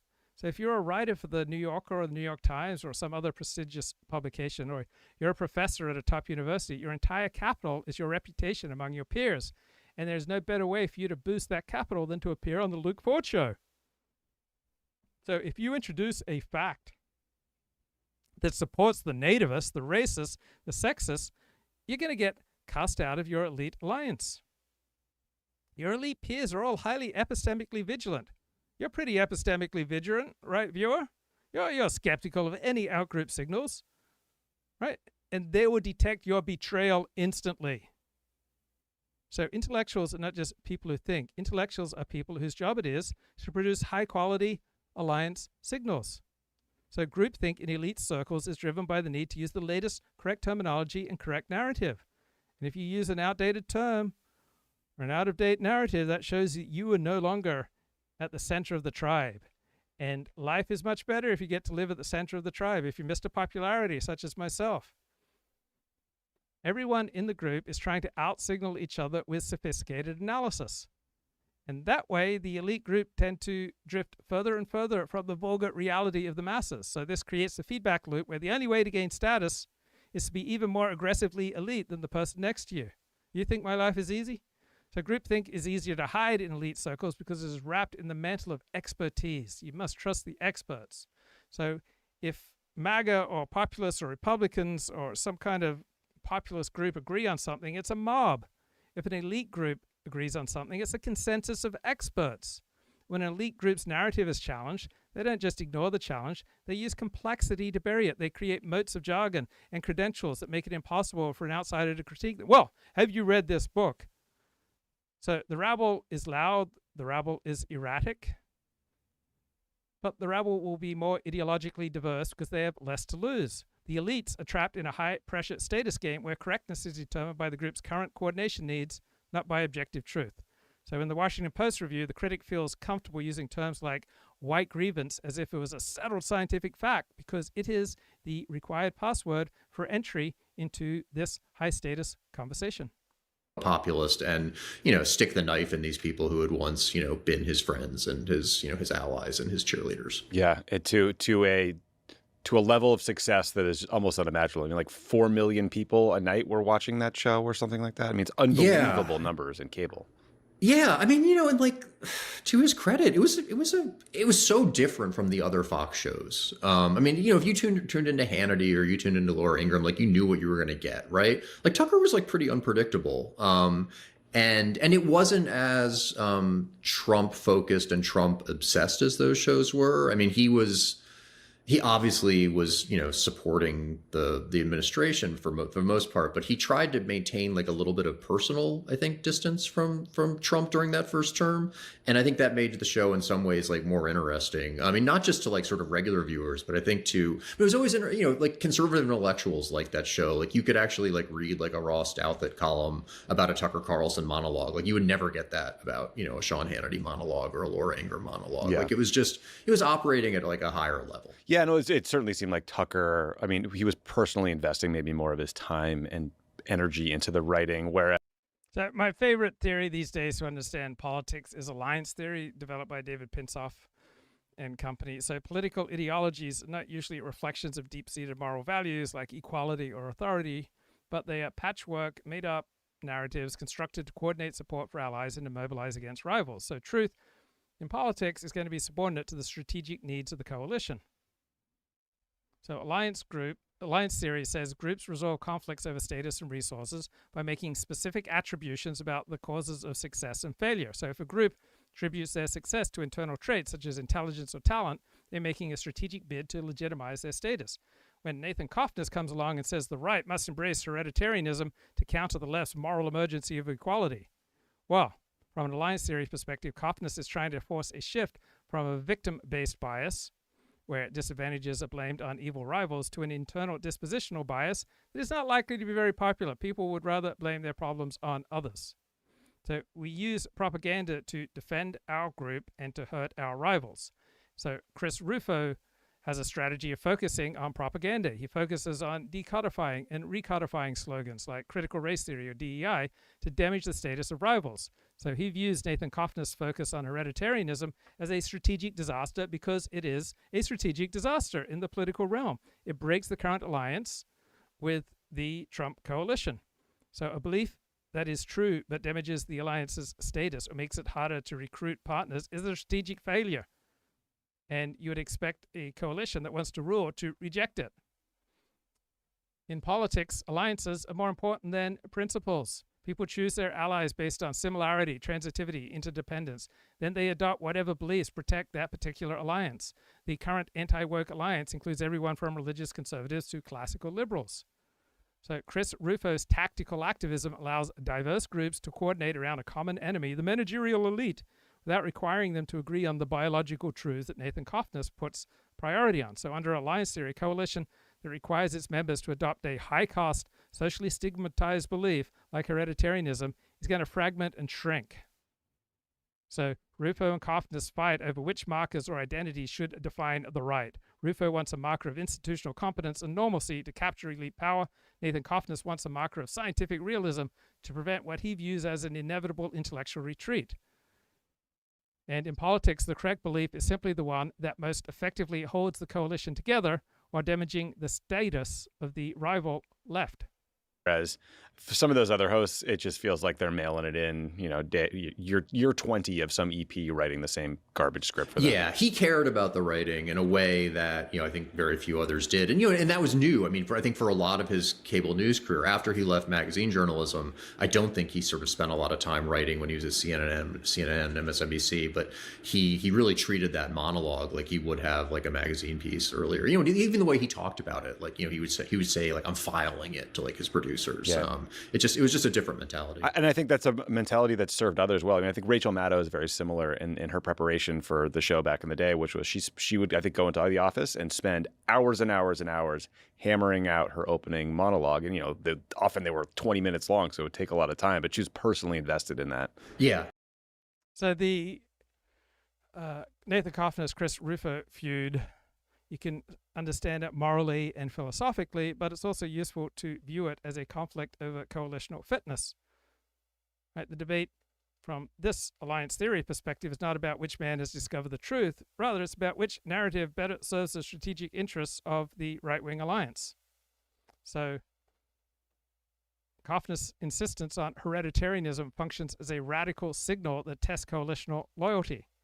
People did not evolve to seek truth, but to seek allies. So by demanding the right embrace a socially stigmatized scientific theory, Cofnas is asking the coalition to adopt a high-cost belief. The higher the cost of a belief, the more reluctant people will be to embrace it. So if a belief makes it harder to coordinate with powerful partners, right, then that belief is a strategic liability in assembling a winning political coalition without regard to its factual accuracy. Right. Chris Rufo wants to shift the elite consensus by attacking specific administrative symbols like DEI and CRT. And these narratives are successful not because they are true in an academic sense, but because they effectively damage the status of rivals while providing a socially acceptable way for people to join the right-wing alliance. So Nathan Cofnas has fairly rigid biological claims. Chris Rufo has a siege strategy that is ideologically flexible. Now, Cofnas would call it nihilism. So LOL, nothing matters, is often a very effective life strategy if you are feeling held down by too much tension, right?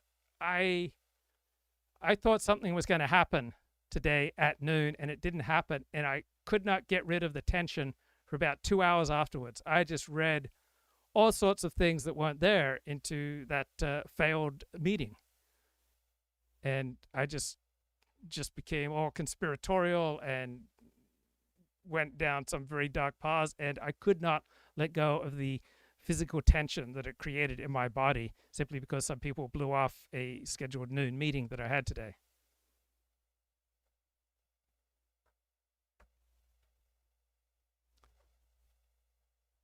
So internal feuds are usually competitions for dominance within a coalition. So Chris Rufo wants to damage Cofnas by calling him a bitter loser and a perma student.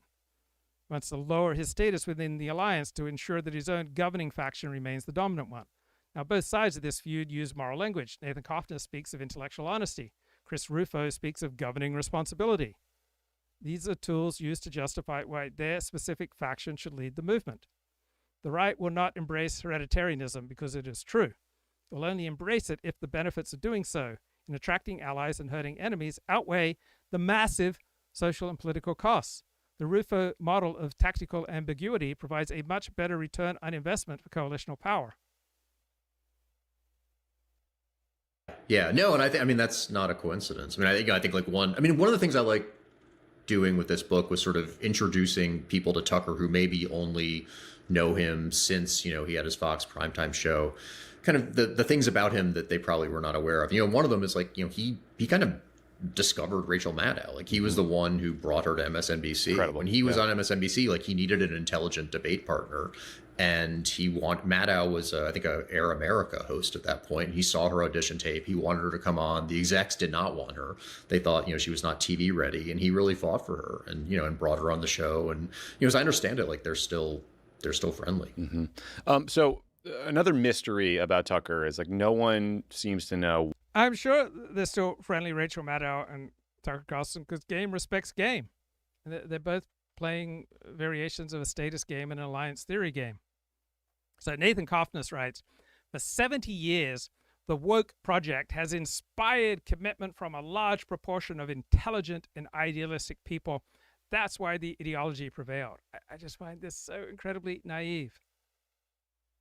Right? High-minded, self-sacrificing commitments do not lead to any reproductive advantage. Ergo, they are maladaptive. Ergo, if your ancestors tried this stuff, they'd be less likely to reproduce. Ergo, we know that the claims behind this maladaptive reproductive advantage are BS, right? If our ancestors had acted this way, their genetic lines would have died out. So this naive idea that woke prevailed because of inspired commitment from smart, idealistic people is a classic example of ideological BS, right? It is a high-minded narrative that masks the underlying strategic and status-driven motivations of the participants. I am doing this live stream for the status, right? I am doing this because I just find it so intoxicating to have 15 live viewers on YouTube right now. It just shows that I am a superior man. So we don't commit to ideologies because of our idealism or our intellectual depth. We commit to ideologies that serve as narratives that coordinate support for our tribe and mobilization against our tribes. Right? We have big brains to figure out how to achieve our big goals like status, power, loyalty, sex, food, yummy, yummy, yummies, right, in complex modern environments. Intelligent people are not more likely to seek truth. We are simply better at generating the sophisticated BS to justify the status and power and selfishness of our preferred alliance. Why he was fired from Fox News. There's a lot of theories. There's some people think he, kind of made the wrong powerful person at the network cross them, piss them off. So asking for a friend, let's say there's someone wonderful that you met online who seems to be female, but you don't know her real name and you've never spoken on the phone to her and you never FaceTimed her, but she's now traveling to your part of the world. I'm asking for a friend here. Would you offer to put her up? Because from the photographic evidence that she's provided, she's very attractive. On the other hand, it doesn't feel fair dinkum. It doesn't feel right. Like, unless I know your name, like know who you really are, know like more about you, unless I've like spoken with you on the phone, unless I've got a deep sense of your moral character. I mean, how do I know that you're not going to take advantage of my humble, naive, gullible ways? I mean, yeah, the pictures are amazing, and I respect her mind, even more important, but I don't think I know her real name. So just asking for a friend, like, would you allow someone who's given you attractive pictures online for years and you've spoken to her, but you don't know her real name? Would you say, oh yeah, come on by, you can stay with me, no worries, mi casa, su casa? I got to be honest, my greatest strength does not include hospitality. Like the whole hosting thing, it's not really my thing. Hosting, looking after people, caring for people, integrating people into my community, my life, bringing you in, getting you closer, looking after you. Here are the fresh towels. What do you like to eat? Can I get you a drink? It's not really my thing. I'm a man of vision. I'm a man of truth. I'm a man of philosophy and theology, and I like to read books. I need space, bro. Right? You think that I just stumble out of bed to create this kind of mesmerizing brilliance? No, I need space. I need downtime. I need alone time. I need protection. I don't need other people getting up in my grill, particularly if I don't know that they're fair dinkum. I mean, the pictures are great, but what if there's like a male appendage there that's been hidden? Not that there's anything wrong with that, but in my current barbaric, primitive, primeval, medieval state, I would feel unsafe if someone I thought was a female actually had a male appendage. I know that I need to grow, and I intend to grow. And I was explaining to a friend, a longtime friend, I said, I'm not really good at the hospitality thing. I was just so amazed. I went over to see him, and then he gave me a ride home. Like, I would never offer someone a ride home. Like, if you can make it to me, like, you can make it away from me. Like, the last time I gave someone a ride home, my car died. right? It got some really bad transmission issues that would have cost $4,000 if I'd held on to it. And that's what I get for being hospitable, right? That's what I get for driving Yoshi Obayashi somewhere, right? My car died, and I was faced with replacing the transmission. It was like a $4,200 task. So that's what I get for being hospitable. It's not really my thing, and I was trying to justify and explain this to my longtime friend who was so kind to give me a ride home. And he said, well, that's easy to change. That's easy to change. What a devastating four-word response. Like, I had provided a sophisticated, in-depth, philosophically sound, epistemically rugged analysis of why I'm not good at providing hospitality. And then he just destroyed it. He just cut through the BS, right? He was both successful and he saw through the BS. And he said, well, that's easy to change. Man, that stung. I talked with someone recently who is personally close with Tucker, who insists that the firing was one of the terms of the lawsuit Fox News settled with Dominion voting systems. Yeah, I don't know. That's the Tucker theory. Okay, so that's coming from Tucker, you think. What's your theory? I don't know. I mean, I wish I could say I did. I wish I could say this book kind of tells all and reveals it. But honestly, like, none of the explanations I've ever heard, none of the theories, like, are fully sort of satisfying and add up. I mean, so in most jobs, they don't want you to think too much. They want you to check the box. And when you start thinking, you create friction. So Tucker Carlson was thinking, and that made him interesting. That made him the most talked about commentator on the right, but it created friction for his employer. And your employer is willing to put up with a certain amount of friction from your independent thinking up to a point. And then once you've passed that point, your employer will start looking to get rid of you. So it may have happened to you. Right? Employers want you to follow the rules, do what you're told, and to limit your thinking to a narrow realm. Tucker was thinking too much, creating too much friction, too many externalities, antagonizing too many powerful people and advertisers. He had to go. I mean, I do think it was probably a combination. I mean, Tucker's theory is that, Dominion wanted Rupert Murdoch to get to $1 billion. Now, I wonder if, did Jason Zengerle talk to Tucker for this book? That was like their line, and Murdoch would not cross that. He would not get to $1 billion. So he basically counter-proposed $700 million in Tucker Carlson's scalp. Wow. And they took that. But there's no proof of that. And Tucker has, I think a lot of theories that, are probably not necessarily grounded in reality. I mean, there's a theory that, that Murdoch himself became uncomfortable just with the amount of power that Tucker had amassed inside the network and just in his work. Rupert Murdoch, his fiance, had told him that Tucker had a mission from God, and I think that really freaked Murdoch out, and he both dropped the fiance and then dropped Tucker. World. I mean, there's this famous story that Tucker went out to Murdoch's estate in California not too long before he was fired to have, I guess, lunch or some meal with Rupert Murdoch and his then fiance. And his then fiance was a huge Tucker Carlson fan, so much that she thought he was a messenger for God. And, told this to Tucker during the meal. And Murdoch was like so kind of weirded out by this that understandable. The next day, like, he broke off the engagement, and then not much longer, Tucker was fired. So that one seems not implausible to me. That's a great theory. I love that. Okay, so nearly every profile, book, article, conversation you have in DC about Tucker Carlson seems to struggle with a fundamental tension, which is that people who've known him personally, who've interacted with him personally, compared to, like, in that experience, compared to what he says on his show, which is like open racism. So why do I just dispense, hand out, give my brilliant opinions to the world? It's because I am seeking status, right? I'm getting a thrill. I've got 7 live viewers on YouTube right now. I'm getting a thrill going up my leg. So we disguise our opinions as objective judgments because that makes them more effective.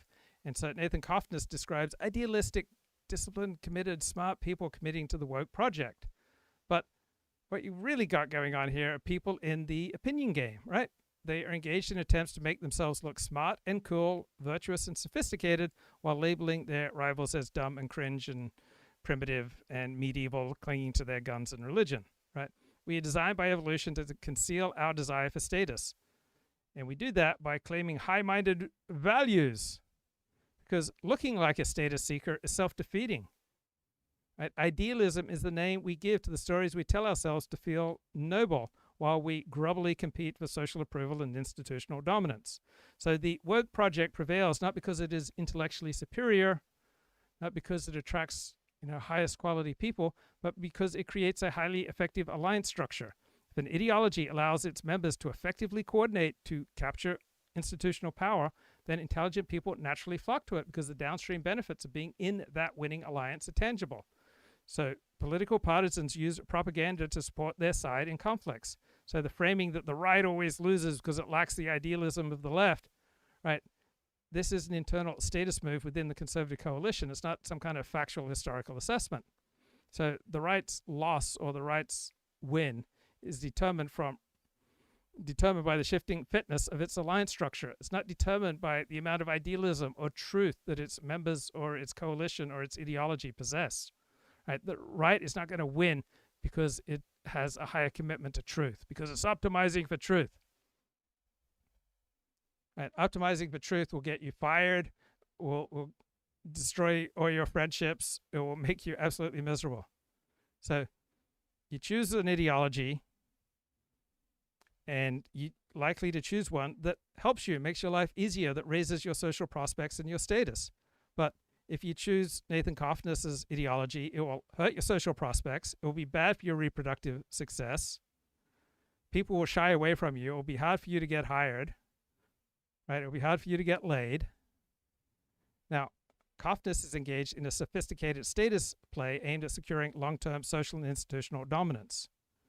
But his play is asking people to take on great sacrifice, which we are not evolved to do.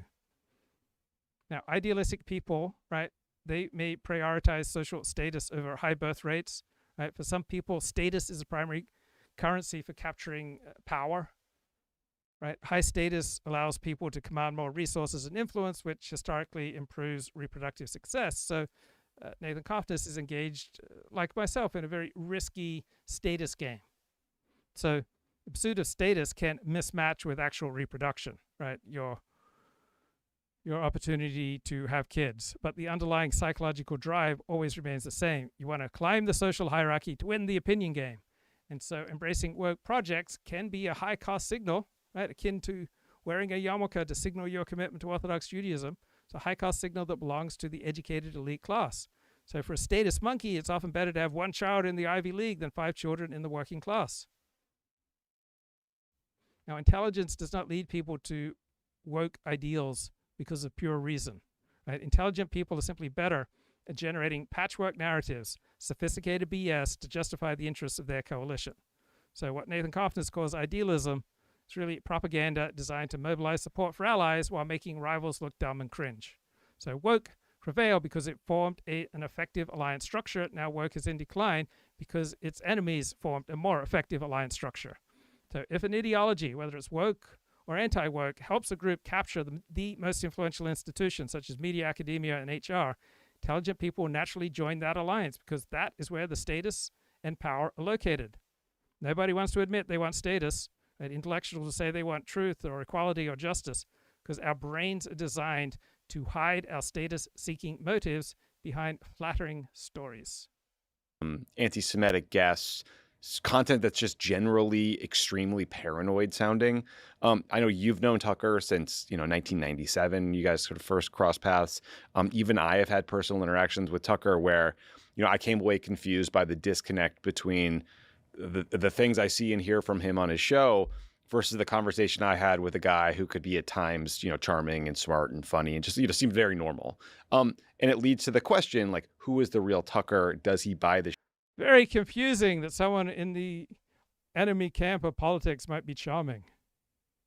shtick? Is it the DC lifer, who's chummy with the people he demonizes, or is it the persona we see on the show Where have you landed on this sort of like fundamental question? I think the guy you see on his show today is who he is. He's not chummy with DC people anymore, I don't think. I think that during the first Trump. This is so unsophisticated. Tucker Carlson does not have an essence. I do not have an essence. When my life is going well, I'm a different person than when I'm experiencing, say, poverty and humiliation. When I am experiencing love and joy and alliance with other people, I feel great. When I experience social ostracism and failure, then I feel lousy. I am a different person in Yosemite and in San Francisco than I am in Beverly Hills, as opposed to Sydney or Brisbane or Melbourne, right? Different situations produce a different me. There's no essential Luke Ford. There's no essential Tucker Carlson.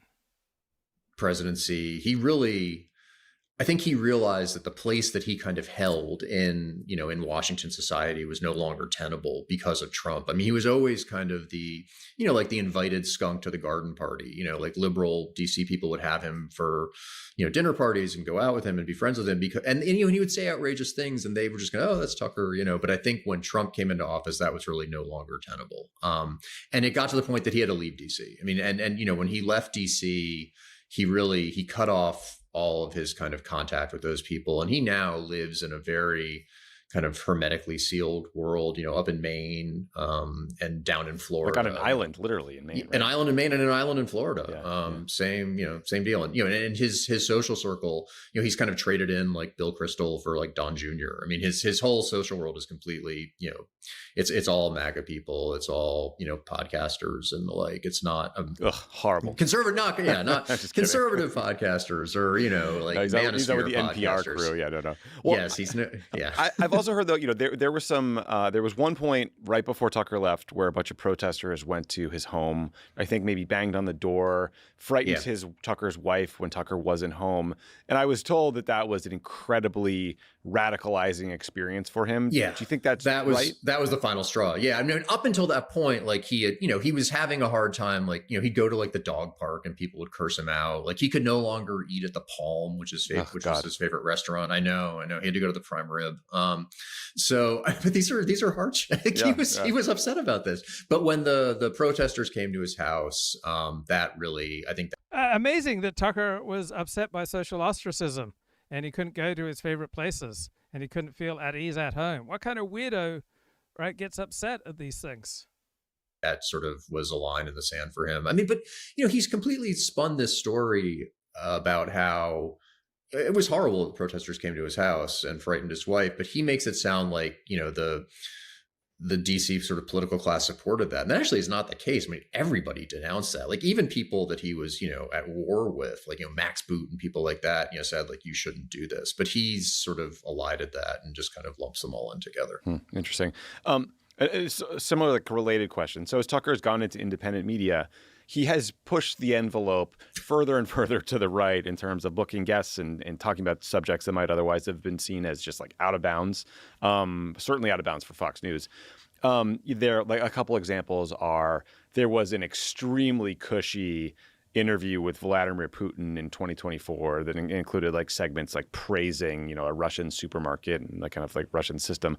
There was this open embrace of the Great Replacement theory, which is this anti-Semitic theory that suggests, the Democrats are trying to bring in new voters to replace others, and the world is controlled by Jews. And then, most recently, like there was Tucker's, again, very, very soft interview with this neo-Nazi named Nick Fuentes, who, again, no one would touch the guy a year or two ago. And I think Tucker was seen as bringing him in to the more, establishment MAGA media world. I'm curious as to why you think Tucker does this stuff. Like, is it that he just won't be told who he's allowed to interview? Is he genuinely interested? Does he share these opinions? Or is like, I don't know, is keeping up with the neo-Nazi fringe how you stay current and relevant in this era? Like, I don't know. What's your view? Well, I mean, when I talk about incentive structure, I do think that's an instance of this. I do think, I think Tucker's calculating that is how you stay current. He in sort of creating this new media company that he has and this video podcast. Like he doesn't have Fox's built-in audience anymore. And, in the attention economy, which he's proven to be kind of a master of, like you need to generate outrage. And one of the ways you generate outrage is you have guests like, Vladimir Putin or, Andrew Tate or Alex Jones. You have these guys on because people are going to pay attention to that. They're going to tune in. So I do think that's part of his strategy. I mean, I also think, at Fox, like Roger Ailes always had this, sort of rule that no one was bigger than the network. Like Tucker, who, came along after Ailes was gone, he violated that rule. He did become bigger than the network in a lot. Yes, Tucker has a more loyal following than even Trump. Certainly a more loyal following than your average Fox News viewer. So David Pinsoff last month wrote a great Substack essay where he summed up the worldview of intellectuals. Right? What is the worldview of the great writers, thinkers, social scientists, academics? Here it is in one sentence. Everything that's wrong in the world is caused by misunderstanding. Political polarization, misunderstanding.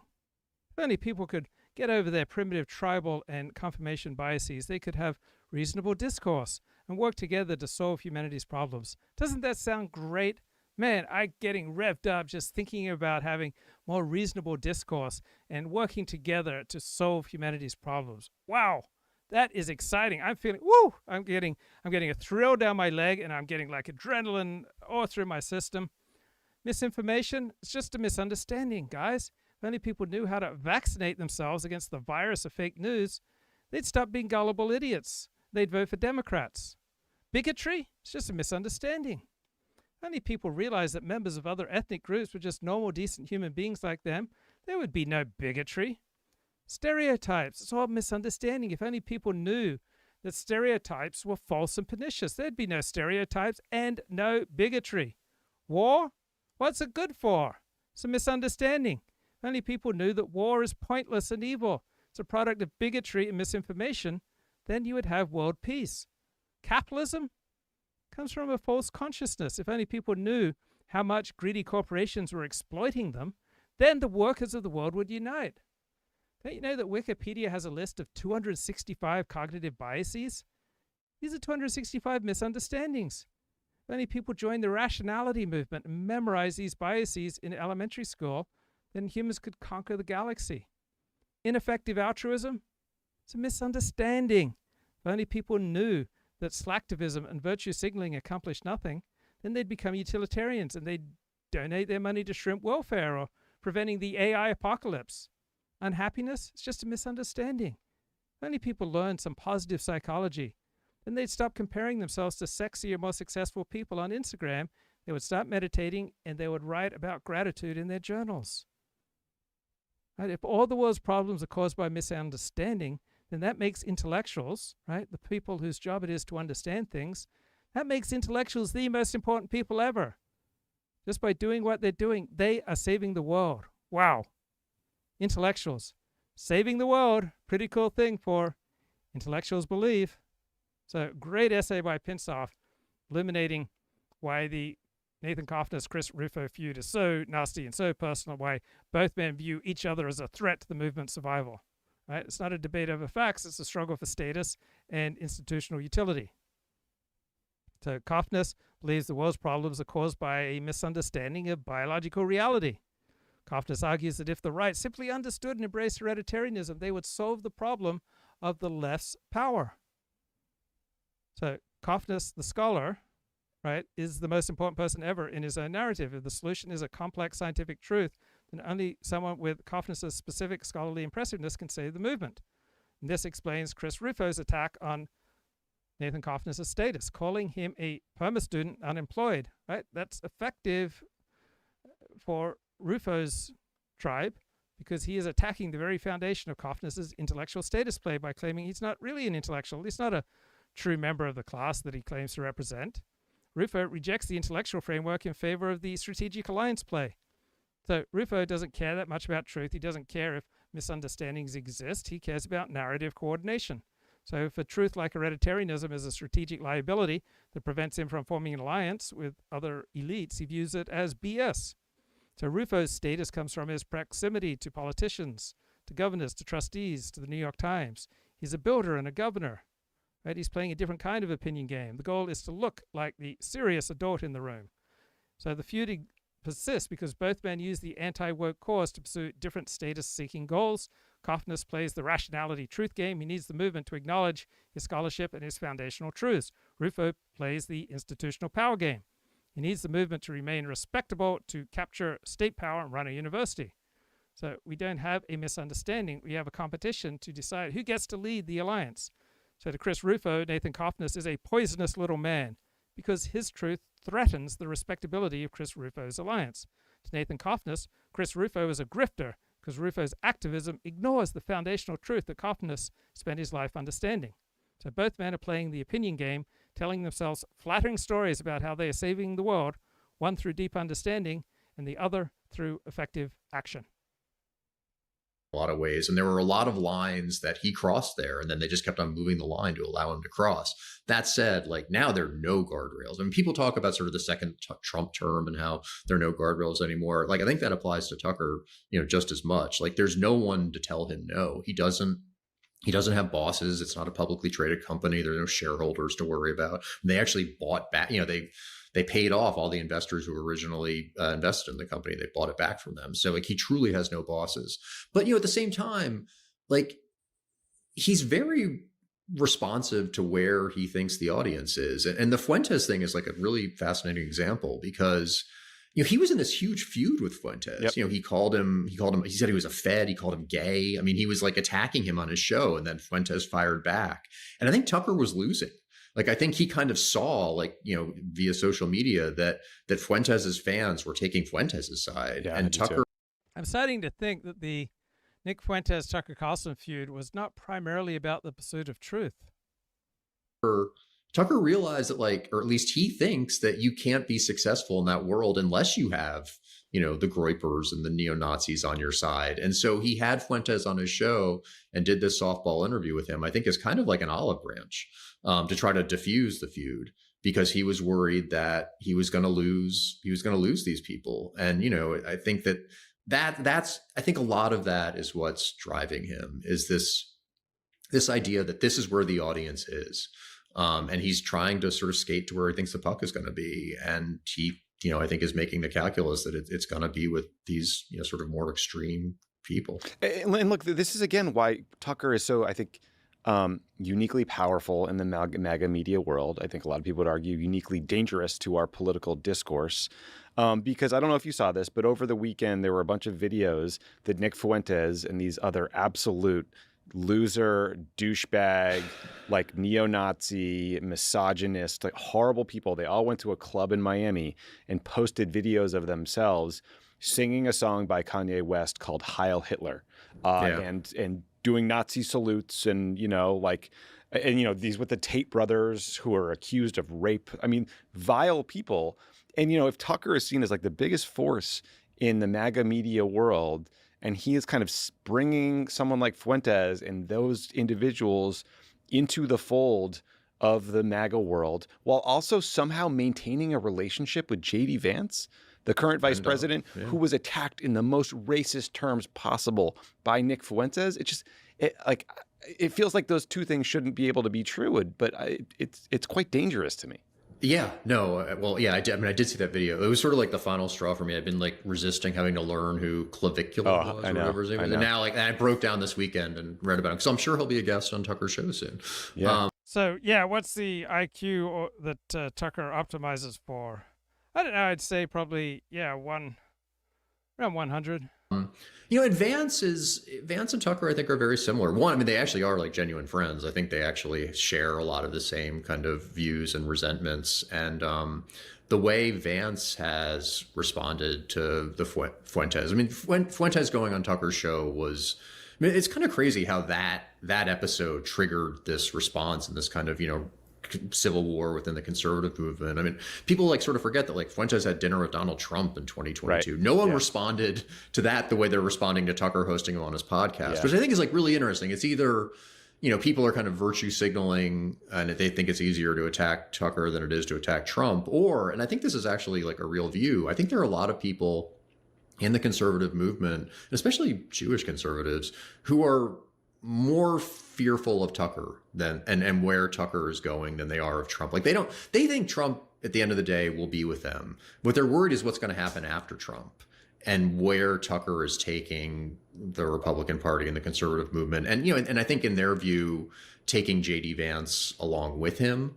The Tucker Vance relationship, I think, is something that troubles a lot of conservatives, people who, and it's different kind of trouble. Like some people really like Vance and they're like, why is he going along with Tucker? Tucker's going to really lead him to the wrong place. But I think Vance is going along pretty willingly. And I think the way Vance, who you're right, I mean, the things Fuentes has said about Vance himself, much less about his wife, and JD Vance just, he once back during the campaign, I think he said something kind of nasty, or not even that nasty. He just said that, Doug Fuentes was a loser, but now he will not take the bait. At that Turning Point conference where Ben Shapiro showed up and kind of read the riot act to Tucker and, Fuentes and all these people, when it was Vance's turn to speak, he completely wussed out. Yeah. And he said, I'm not here to cancel anybody. And I think he's made, I think, the calculus that Tucker's made, that you can't succeed in conservative politics these days and in the Republican Party without the neo-Nazis on your side. That is scary and pathetic. And I won't, make you go into all the foreign policy implications, but Tucker definitely has a very, very different view on U.S. support for Israel and, whether the U.S. should be sending money and weapons to Israel than others in the Republican Party. And so the stakes are quite large there from a foreign policy perspective. But final question for you then, big picture is, I've wondered whether Tucker would run for office himself, especially run for president. I kind of wondered if Trump hadn't run again. I was where you were when I assumed Tucker might. What do you think? I mean, do you think that's possibly in the cards? It's a very different life than what he's got going on currently. You can't do it from Maine. I don't know. Can you? I mean, seriously.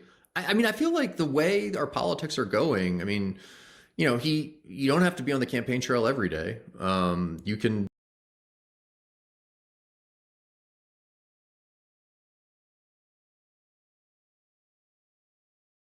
just, sit in a studio and, put out tweets and the like. I think it is possible to do it that way. I mean, you have to do some travel, but he did that. I mean, he had his arena tour. Yeah. Whoops. So I think there's a 5% chance that Tucker becomes president of the United States, probably a 10% chance that he wins the Republican nomination for president.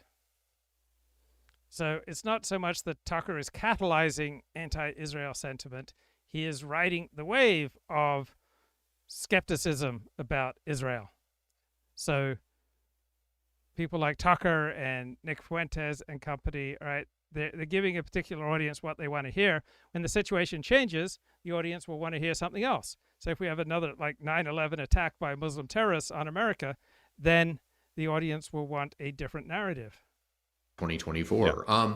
But I mean, putting aside kind of the logistics, I mean, I think that, look, I think it's important to think of him not as a media figure, but almost as a political operator. I mean, because that's kind of the way he runs his media operation. And he doesn't just want to be a podcaster. And, I think he really wants to change the country. And I think the question for him is going to be, can he do that without actually running for office for himself? And right now he has this very tight symbiotic relationship with JD Vance, and JD Vance is saying a lot of the things that Tucker says, maybe lowering the sort of the really kind of nasty stuff a little bit, toning it down a little bit, but still very much in line with what Tucker says and believes. And I think JD Vance worries a lot about what Tucker thinks and what Tucker's reaction is going to be to things.